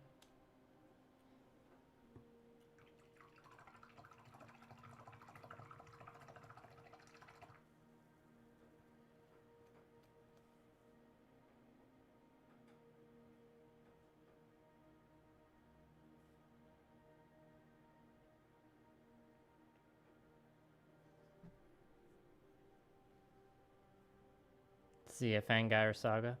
And welcome, Redbeard Sasquatch. Congrats on picking up a cool hobby. Is it the gunpla hobby that your son's involved in, or is it like the more wargaming mini painting side of things? I guess it's probably the gunpla.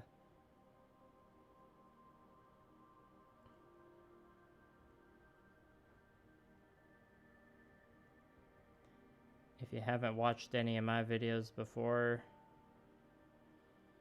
I have a background as a wargamer. Well, I still am a wargamer. Hence why I'm painting this gunpla like a miniature. And I'm actually painting it, or that this project is, the goal is to have it customized for use in a tabletop game called Gamma Wolves, but could be used in other ones.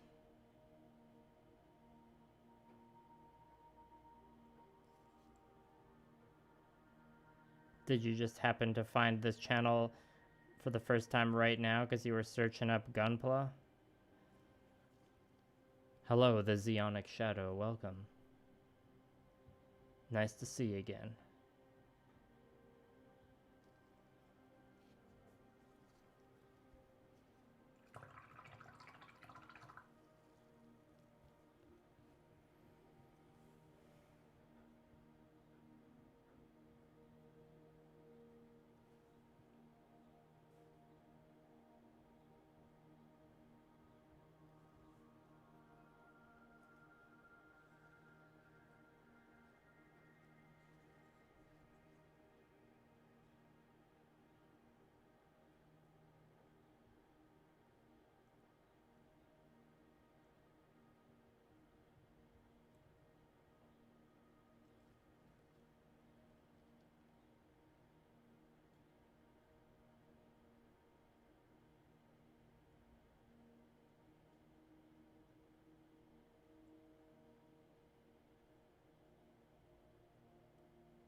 Oh yeah, do you do any hand painting yourself, Zeonic Shadow?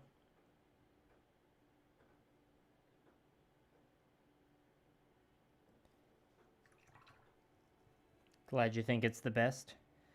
I tend to agree. It's the best for me, though. I'll say it's not objectively the best. There is no objective best, perhaps. It's too context dependent on what you're customizing it for.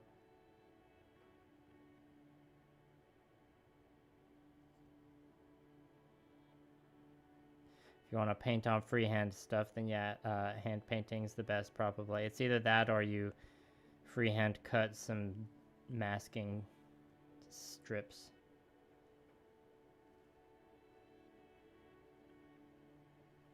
If you're that airbrush pilled. If you're airbrush maxing, as the kids say.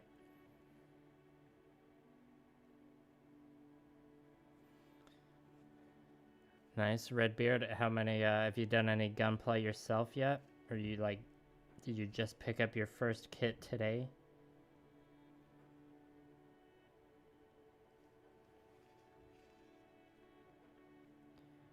You do any other kinds of scale modeling before gunpla?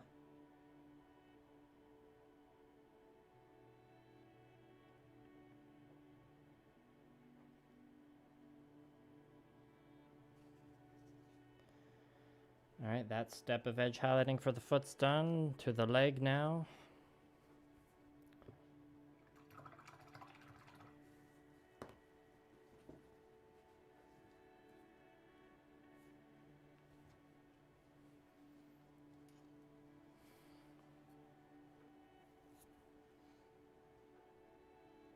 Oh boy, we're past 2 hours. I think we're definitely gonna break 2.5 hours this stream.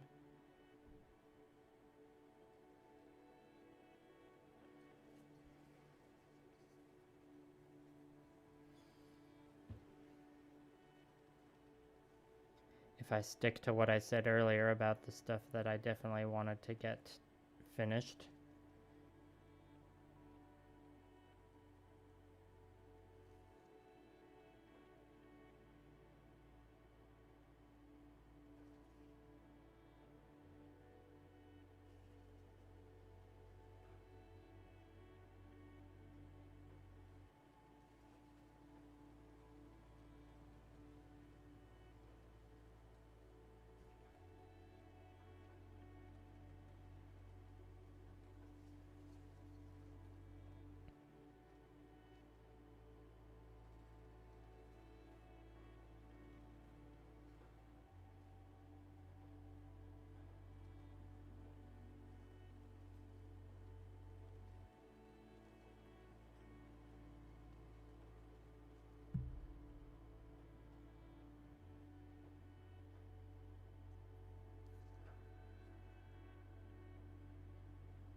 Yes, many years of Lego, excellent.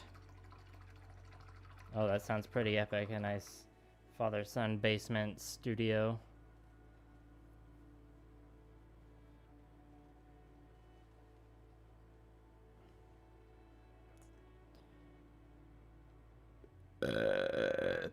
Ooh, we got a bonus burp there. We're matching the burp record from last time. That was a late bloomer one there.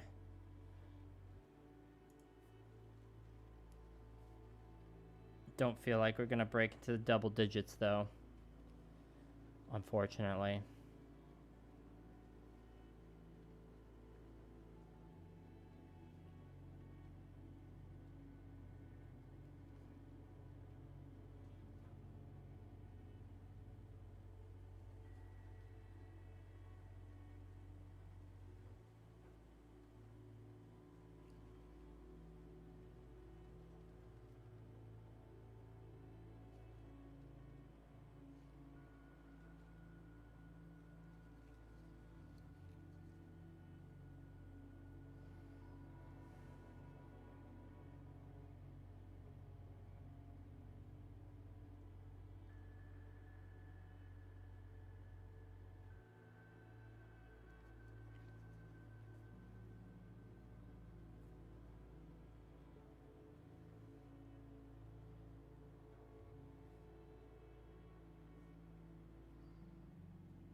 The Dagger L, that's a good one.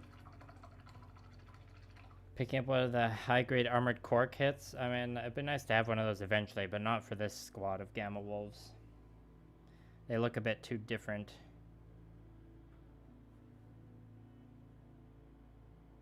I think that the design of the armored core mechs is pretty cool, though.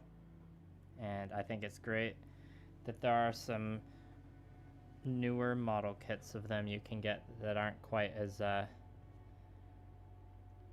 don't require as much modeling skill as the Kotobukiya ones.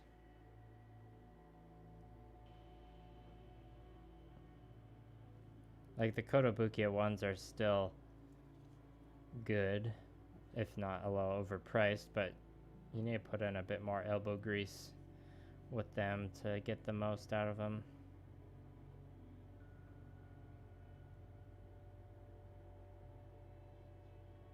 This is all hearsay, though. I've never done one myself. Too expensive. I'm not enough of an Armored Core fan to drop that much cash on a Kotobukiya model kit.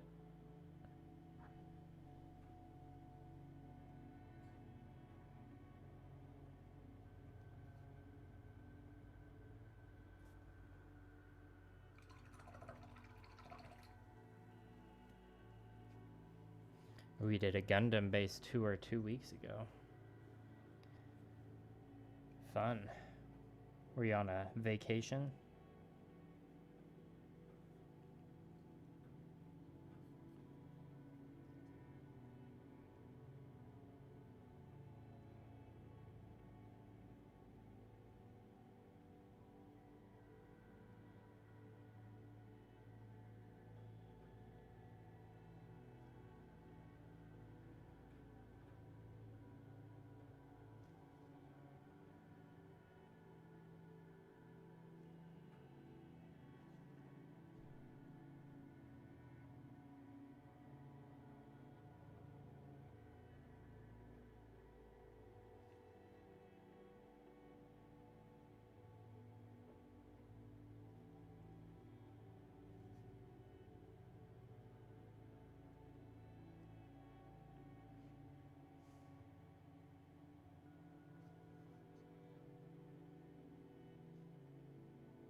Okay, one last section on the side here.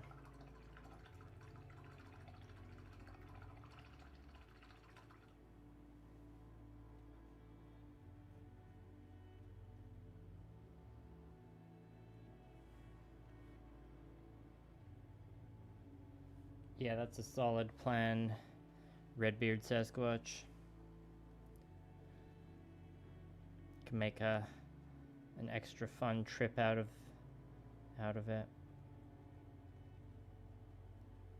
Also, probably helps your backlog from ballooning to an unreasonable size. A common issue among us gunpla builders.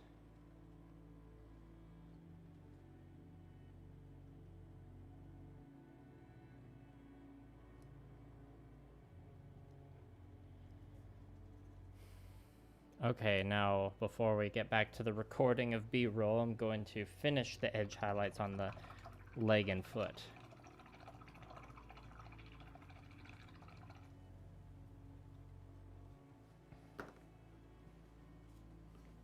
And all I should need to do is just add some pink and nothing else. Though the rest of the stuff that was on there is a little depleted. I think I just need to make sure I reactivate some stuff, enough stuff from the edges here for my palette that should have been put out of its misery weeks ago. I just needed to hang in there like a couple more days.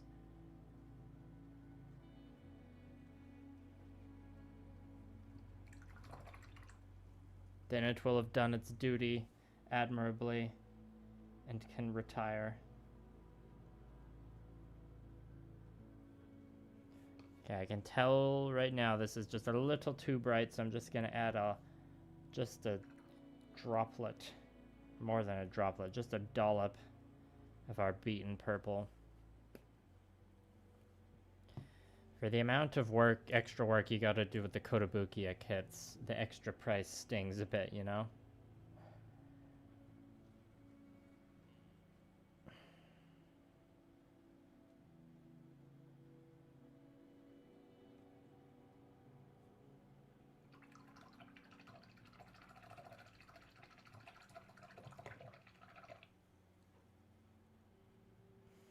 Alright, and we gotta switch to our extra crispy brush. Let's go back to the foot. And this should go a bit quicker because, like with the black, we're only hitting the edges that catch the light from above, for the most part.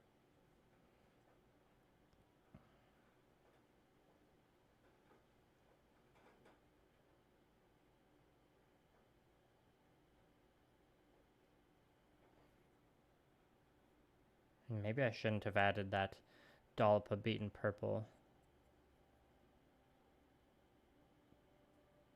Because is this even bright enough?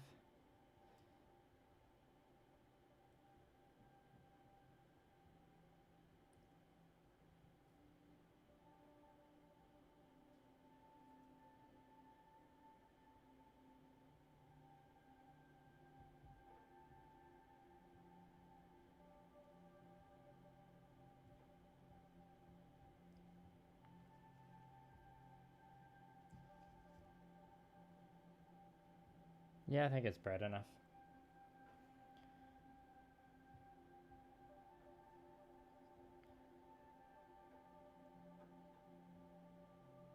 See if I change my mind by the time I get to the leg.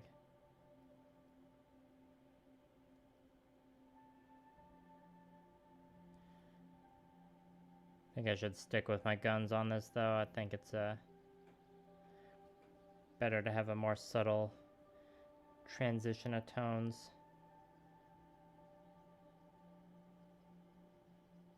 When I'm doing the freehand armor, as opposed to the more early Gamels projects I did where it was all about those gradients.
You sand, drill, and glue so many legs on the Liger? Oh yeah, I bet.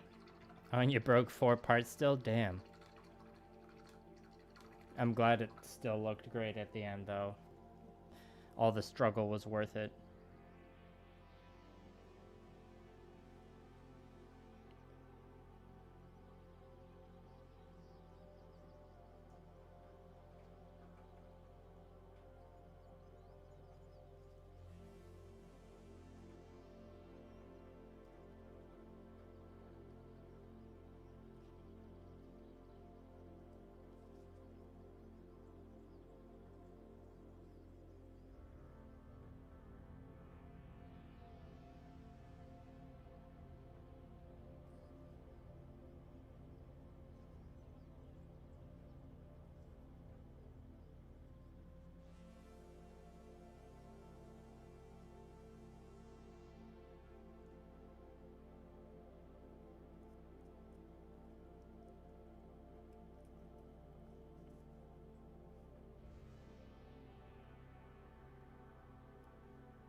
Sorry, I haven't been talking much. You just heard like periodic thwacks from the brush hitting the microphone.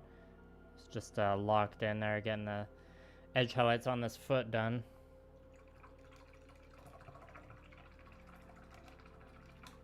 Oh yeah, we've all had a long session on a online store looking for stuff to buy when there's a sale.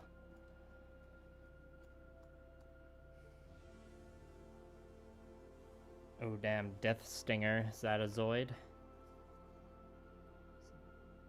Having 6 parts break is pretty rough.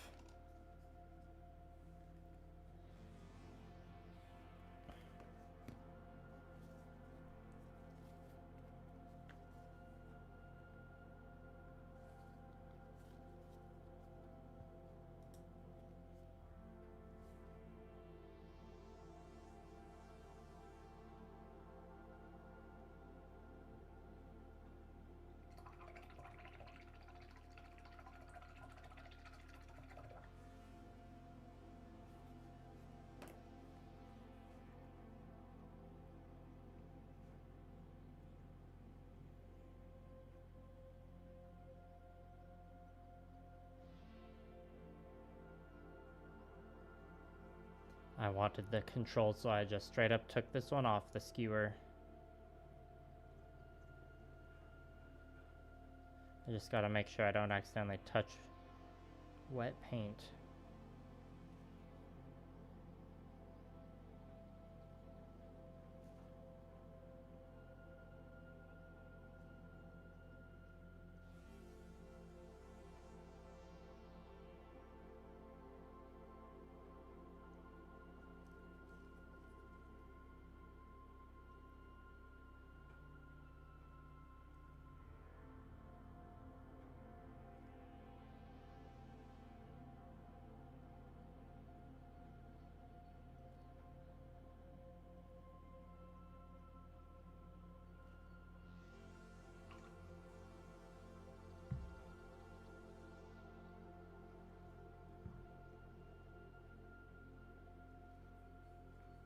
Damn, there's an annoying chunk of paint on there.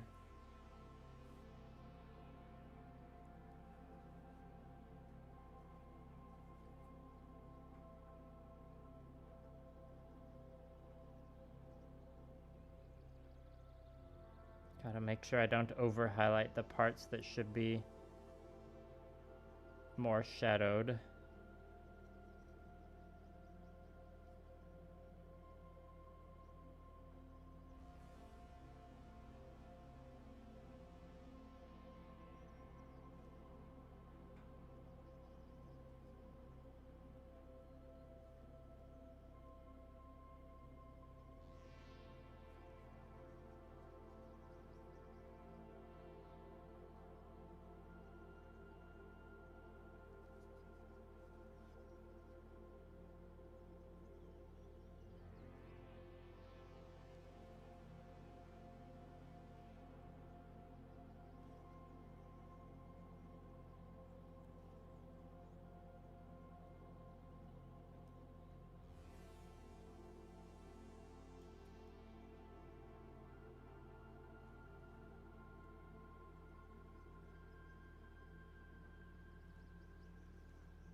Big purple and reddish scorpion. I think I've seen that one.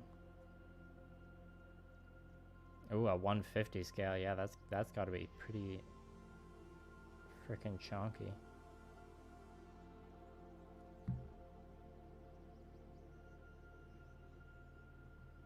Sounds like a real living room centerpiece you got there.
Hello, XeroxEXE.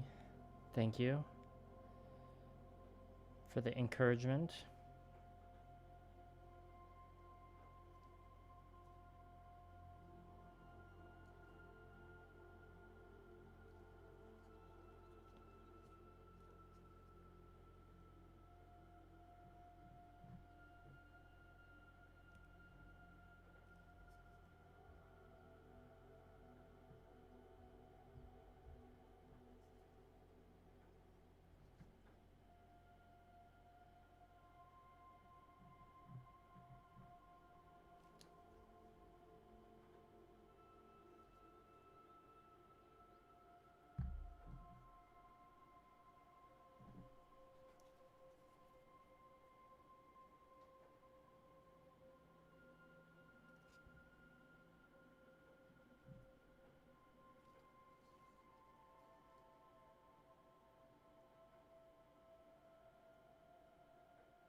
Well, we're like past the halfway mark on the leg at least.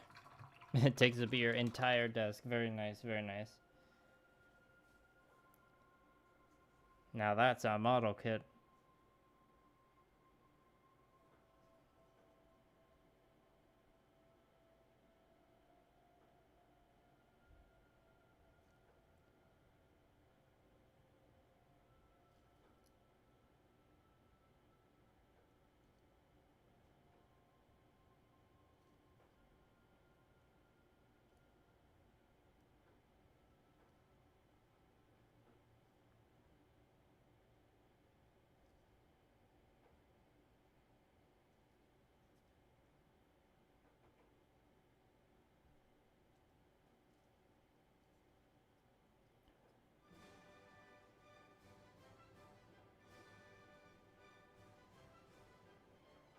Ooh, this is a tricky line here.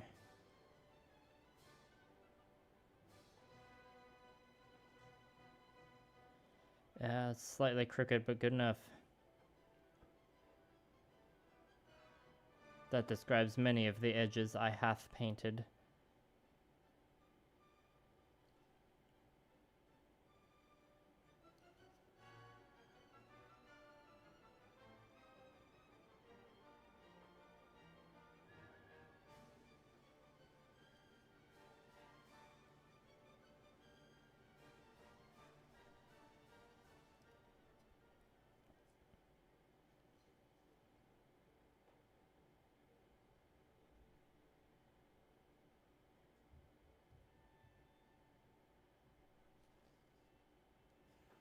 Okay, just gotta do this side panel now. Then we gotta turn the camera back into B-roll mode.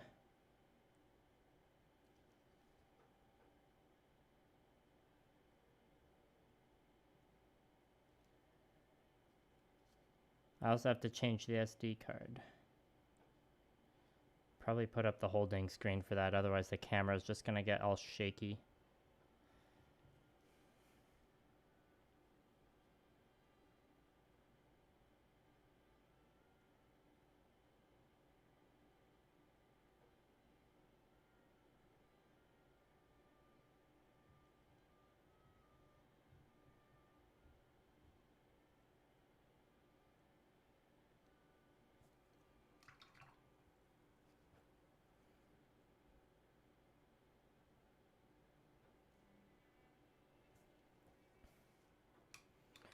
Okay, wrist is getting a little sore.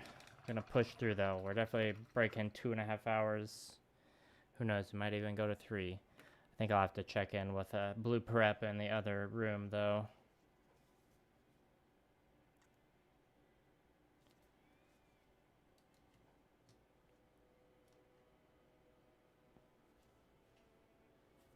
Yeah, it'd take some time off the hobby as well, doing a big scorpion like that. Oh, that counts. Burp 10. We're in the double digits. Oh, we just had enough gas. Look at that.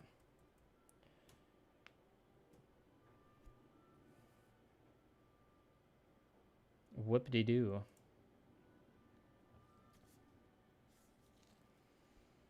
Okay. Just gonna put up the holding screen for a moment while I change the SD card. Check them dubs already charred.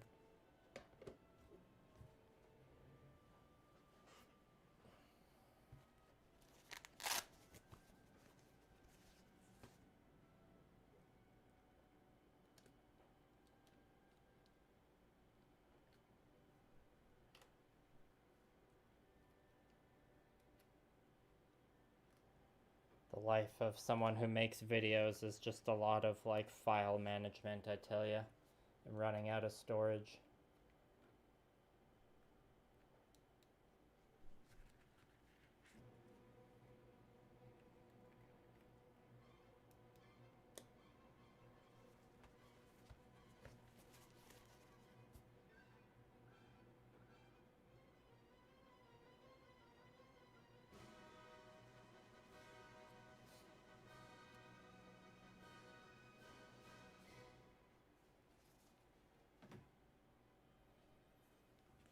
Okay. Yeah, Country 5 Minis knows what it's like.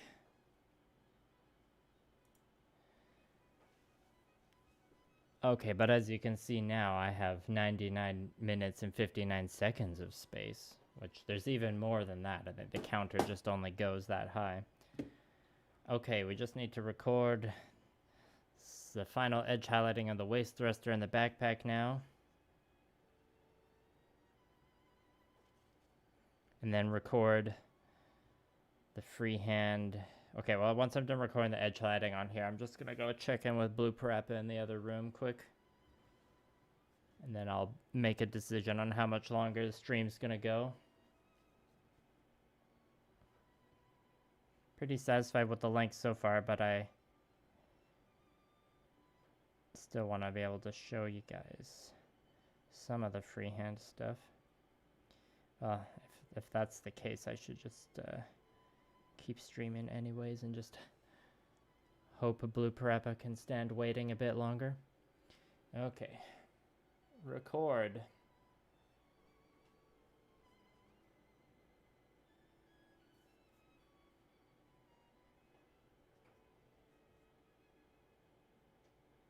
Steady now.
And it can just rub with the edge a bit there.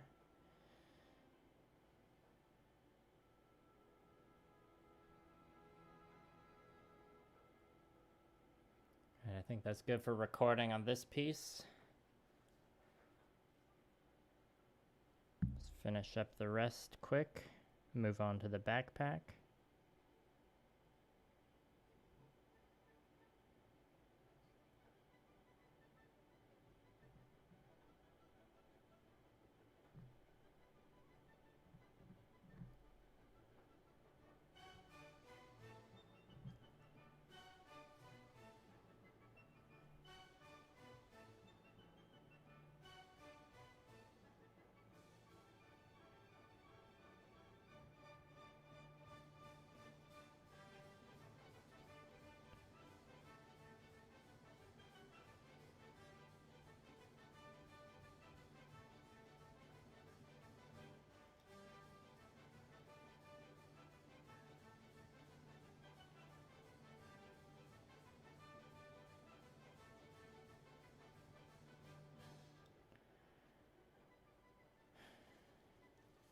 Not much we need to do on the underside, just a few little flicks here and there, I think.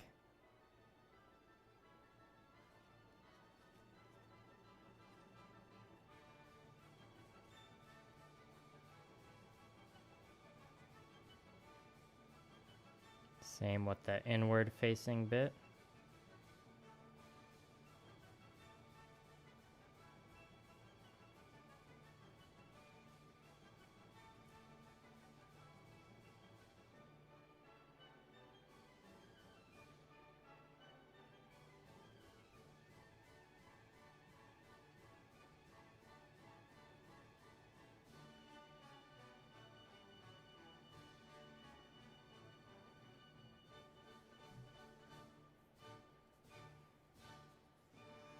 Oh, and we gotta do this inner edge here that I didn't get earlier.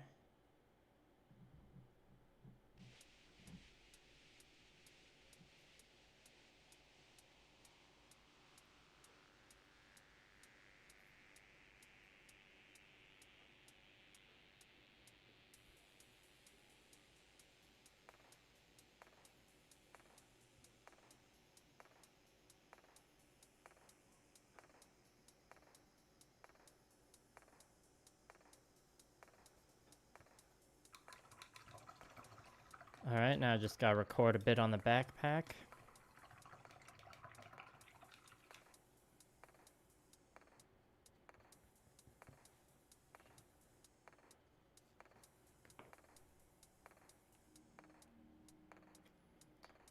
And the red dot is blinking.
And before I stop recording, let's just get a bit of...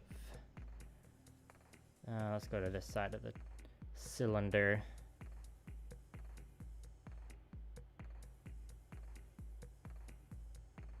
The battery cover for the laser turret.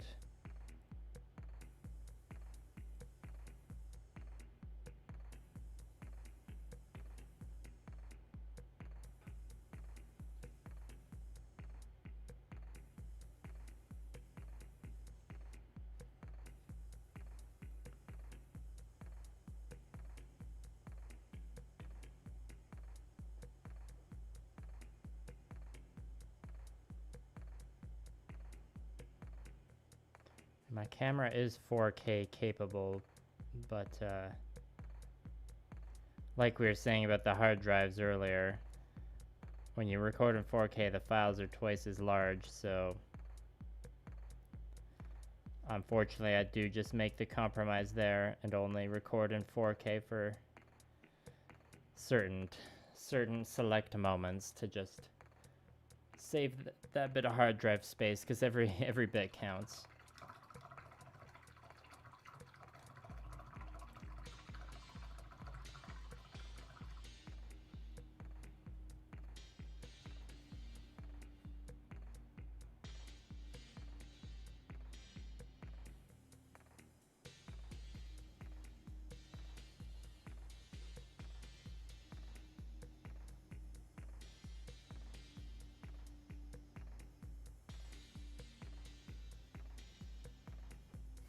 Alright, let's finish up the edges on this here backpack.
Almost done.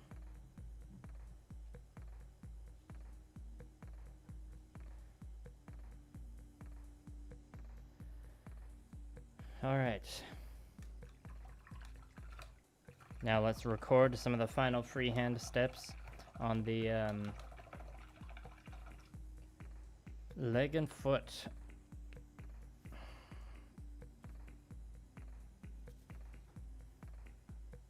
Do the leg first. So we're going to do 2 rounds of this. So we need glaze medium.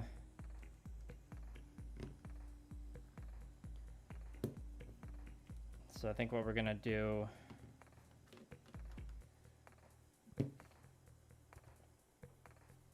darken down this mix a bit. Some beaten purple. About the same amount of rose. Or strawberry shortcake, I think I was calling it last. And we want this to be pretty thin. We're using glaze medium.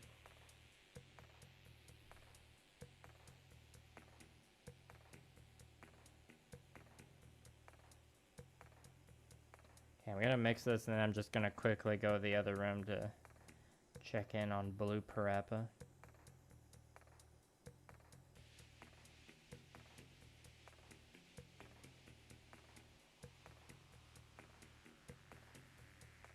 I think we need a bit more beaten purple in there.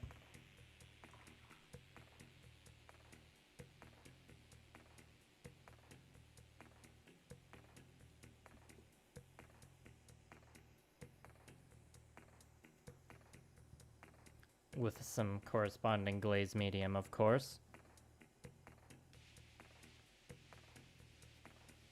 That's right, Country Fried Minis. We pinking out. My wet palette's gonna get pink eye.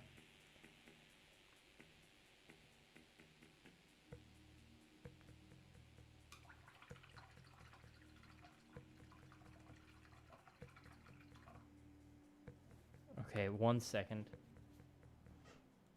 Well, more than 1 second, you know.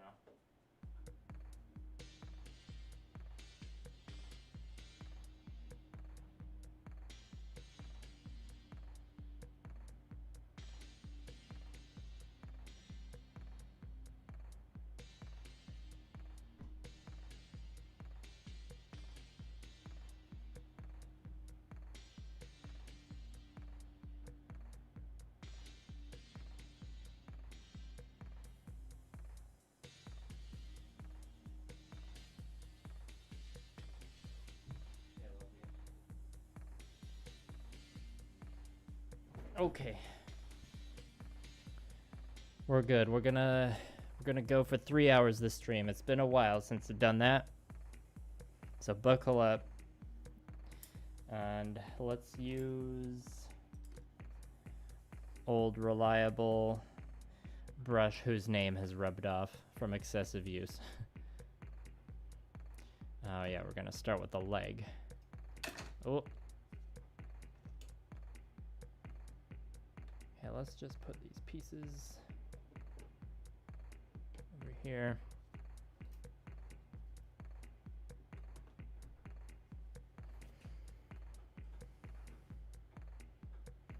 All right, so now we're taking this very thinned out mix and we're just going over all the freehand work, brighten it up. And I need to record it now. Yeah, 3 hour, I mean, before I was like, before the burnout started hitting me a bit harder than usual last year, I was like 3 hours was like my ideal stream. Now it's like 2.5 hours, which is fine. I don't like the way the tip on this looks, actually. Perhaps. That might be the best one I have at my disposal right now, actually. 3 hours is like a nice, it's like a nice number visually to like end your stream at.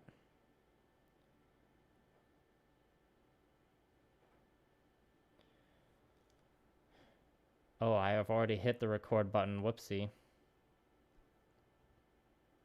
All that talk about saving hard drive space for nothing.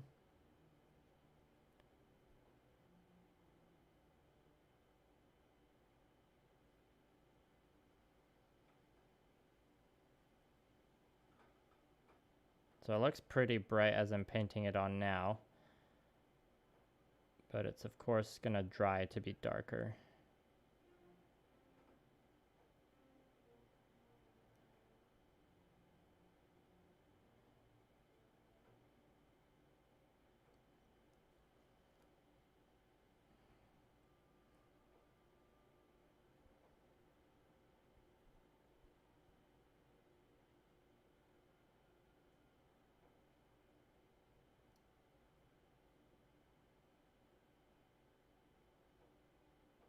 And I do try and leave a bit of what's showing on the edge, or a bit of the like color underneath showing on the edge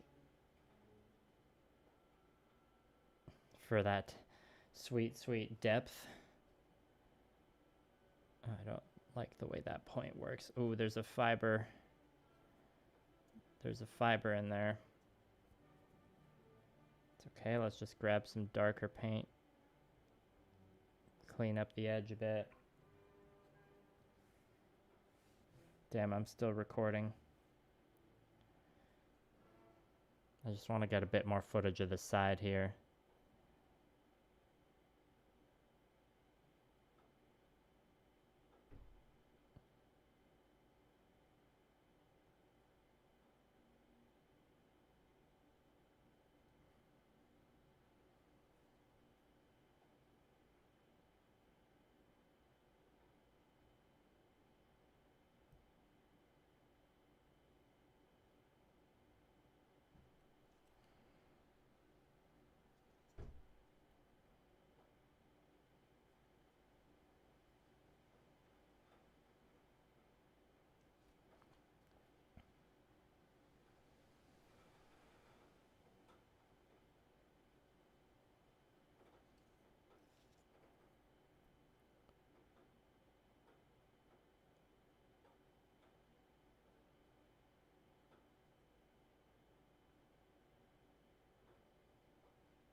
Okay, I should stop recording now.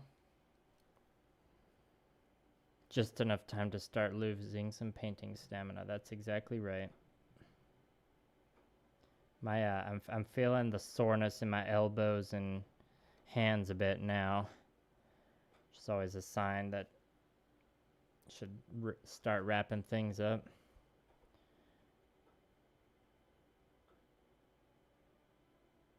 But I'm glad I could hit 3 hours for the final stream of this project. It seems fitting.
That's right, Robert. I am still at it. I got about 10-15 minutes of painting left in me. I don't know what my personal record for longest stream is. I don't know if I ever made it to 4 hours, but I think I came close to 4 hours once. When it's the closer you get to an end of a project, for me, the longer of a painting marathon I can pull off. You know, the closer I get to the end, the the easier it is to push myself. I imagine that's probably common for people.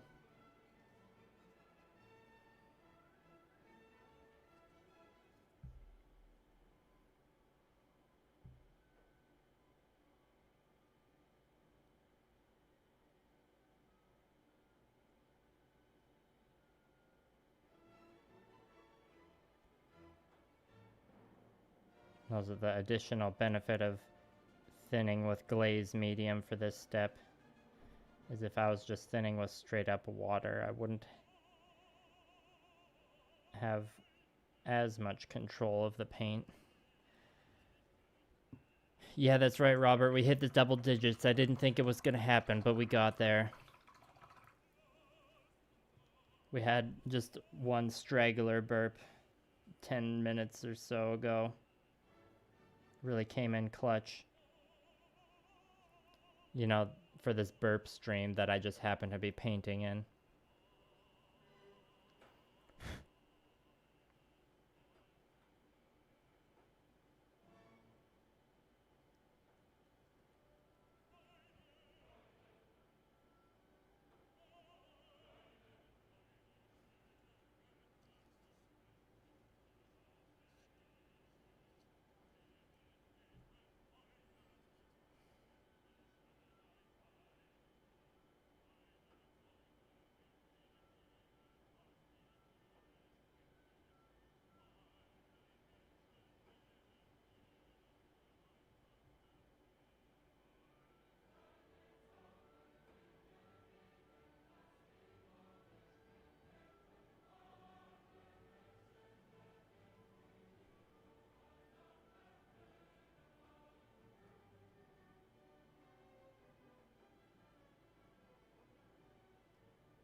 And you know, every step of the freehand is another chance to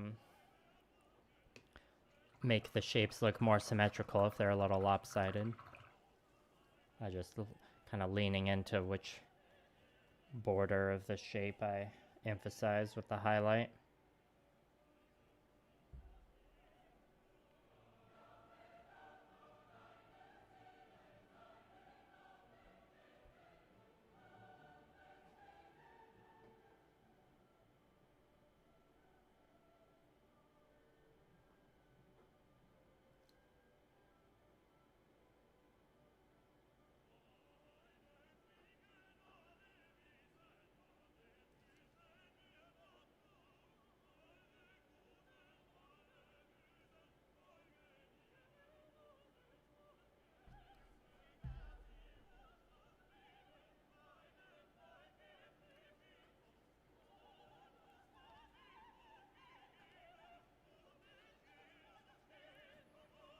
Alright, just about done this leg. Oh, there's a fiber on the brush. Get out of here.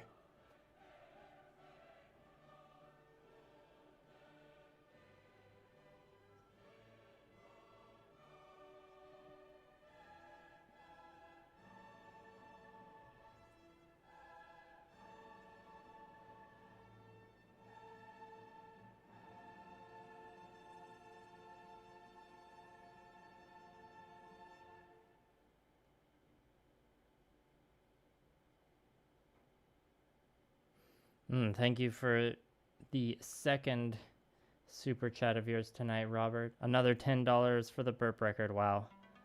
Never have I been rewarded so for a burp. You're enabling me, thank you. And you're also helping me pay rent, so that's more important than enabling the burps.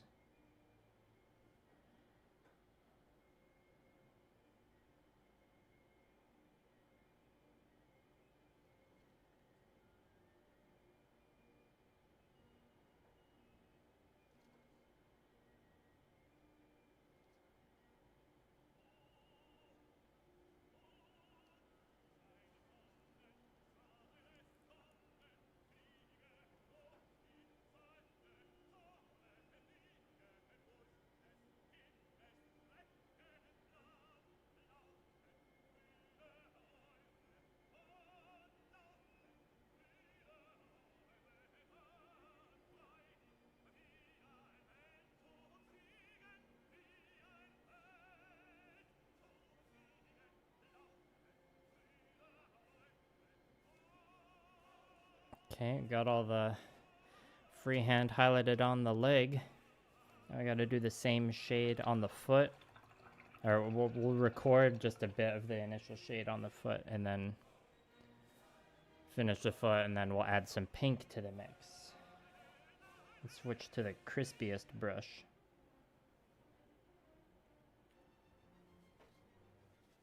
Alright, we are recording.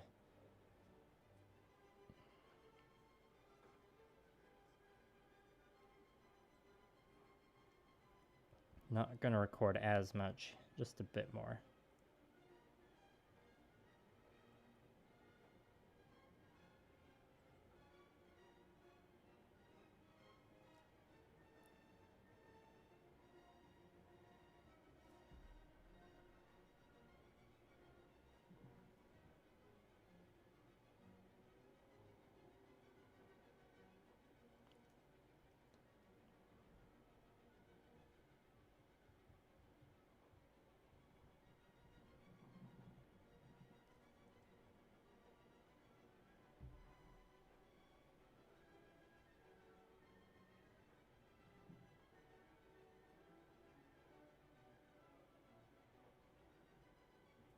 Okay, that's definitely enough to record.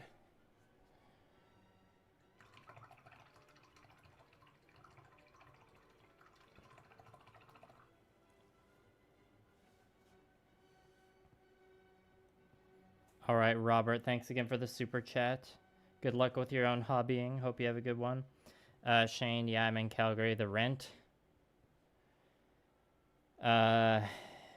It's funny. The situation in Calgary isn't great because I guess like over the last couple of years, there's been a bit of a PR campaign to attract people like from Ontario to move to Calgary or move to Alberta for opportunities, but it worked a bit too well. So now there's like a bit of a housing crunch here. So the rent, I think probably if you total all the averages, the rent here is like a bit cheaper, but not by much. Like I imagine finding a 1-bedroom here, like there'll be some options below 1,400, but they might not be very nice. So sorry to be a bit of a bearer of bad news.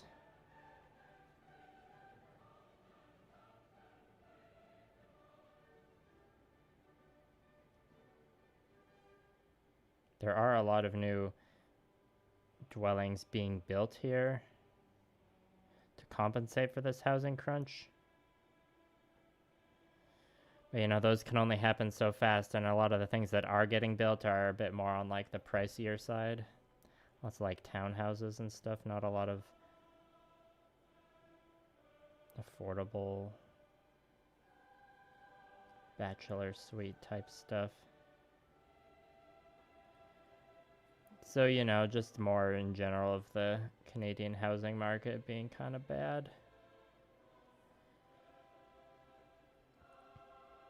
I don't know if it counts as the housing market if you're just looking for renting. Like us millennial peasants. I'm just assuming you're a millennial. I don't actually know. Not that it really matters.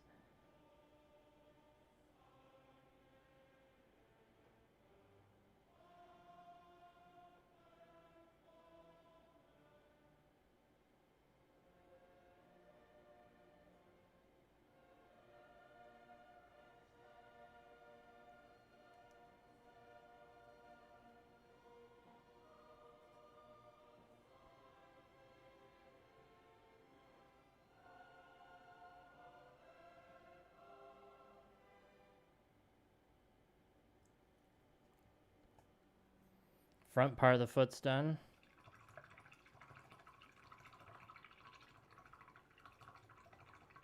Yeah.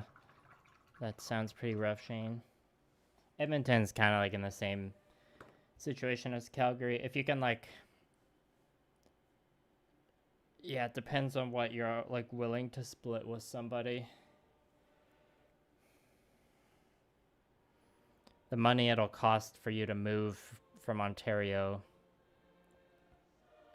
back to Edmonton or Calgary. it'll take you a while to recoup that loss because you're only going to be saving a bit of money moving back here. The public transit out here is worse too, keep in mind, so if that's a factor for you. Yeah, like I said, overall, like, Alberta will be more affordable than Ontario, but the bar is pretty low. And it's not going to be that much more affordable. Not that I'm an expert or anything.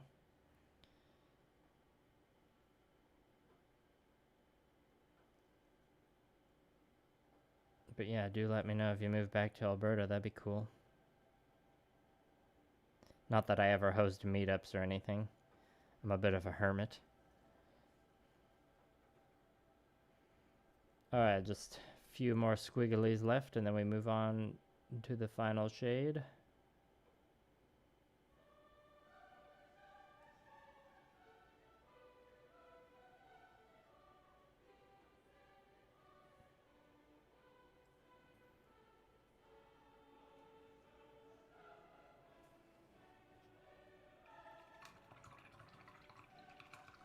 And for said final shade, we got this somewhat separate pool there we're going to utilize so that I can preserve some of this for the other pieces I'll finish later.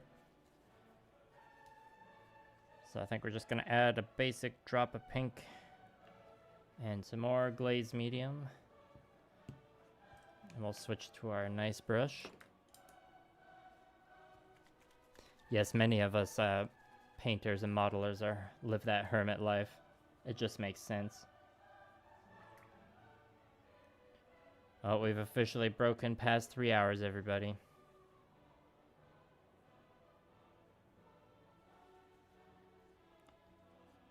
Country Fried Minis, if you're still watching, what's the situation with your stream looking like?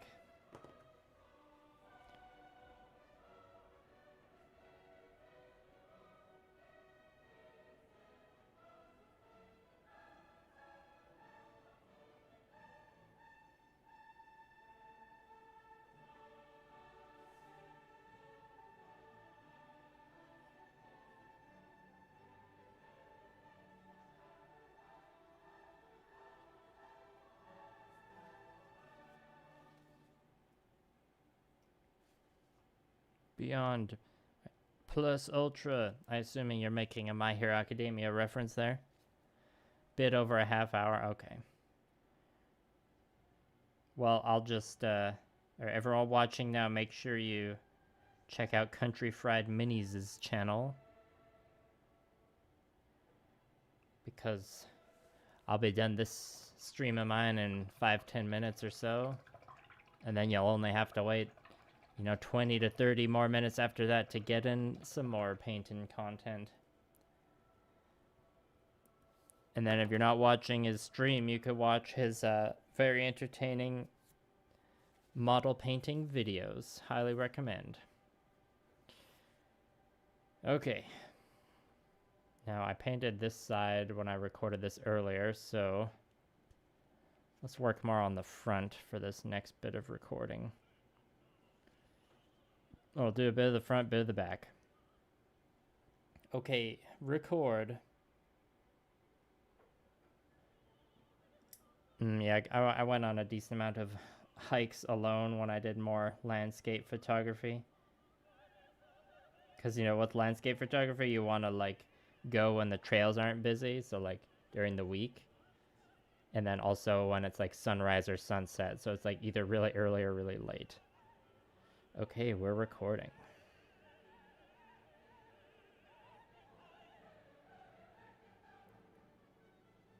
Now this is really the last chance, in theory, to crisp up these freehand details.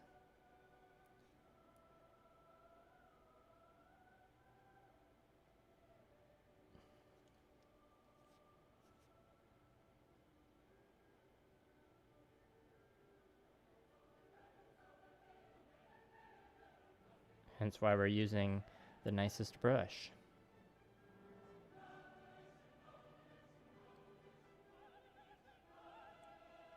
If money were no issue, though, I would probably pick up an even crispier brush. But that's the thing, money's an issue. Alright,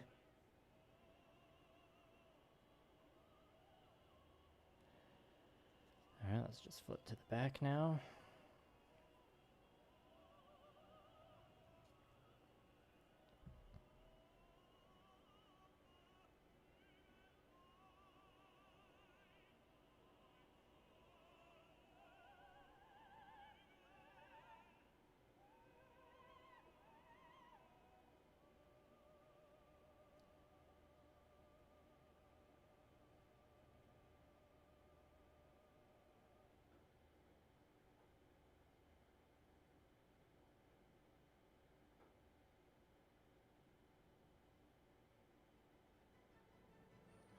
Alright, that's enough recording.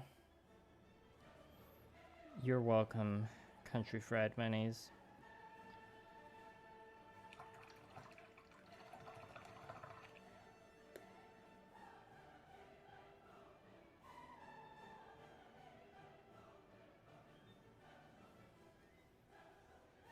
Alright, now we're just going to record a bit on the foot and then we'll wrap up the stream.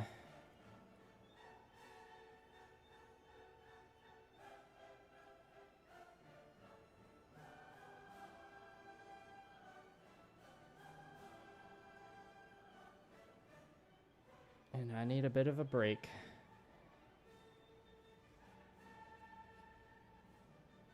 Gotta stretch out, but I still got plenty of painting to do tonight and tomorrow.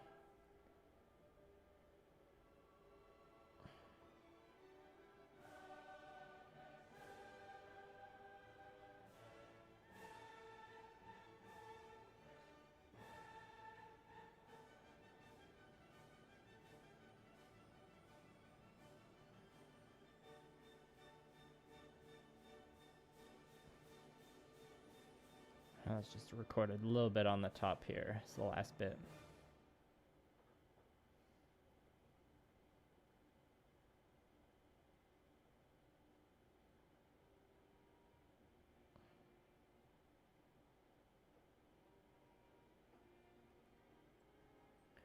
All right.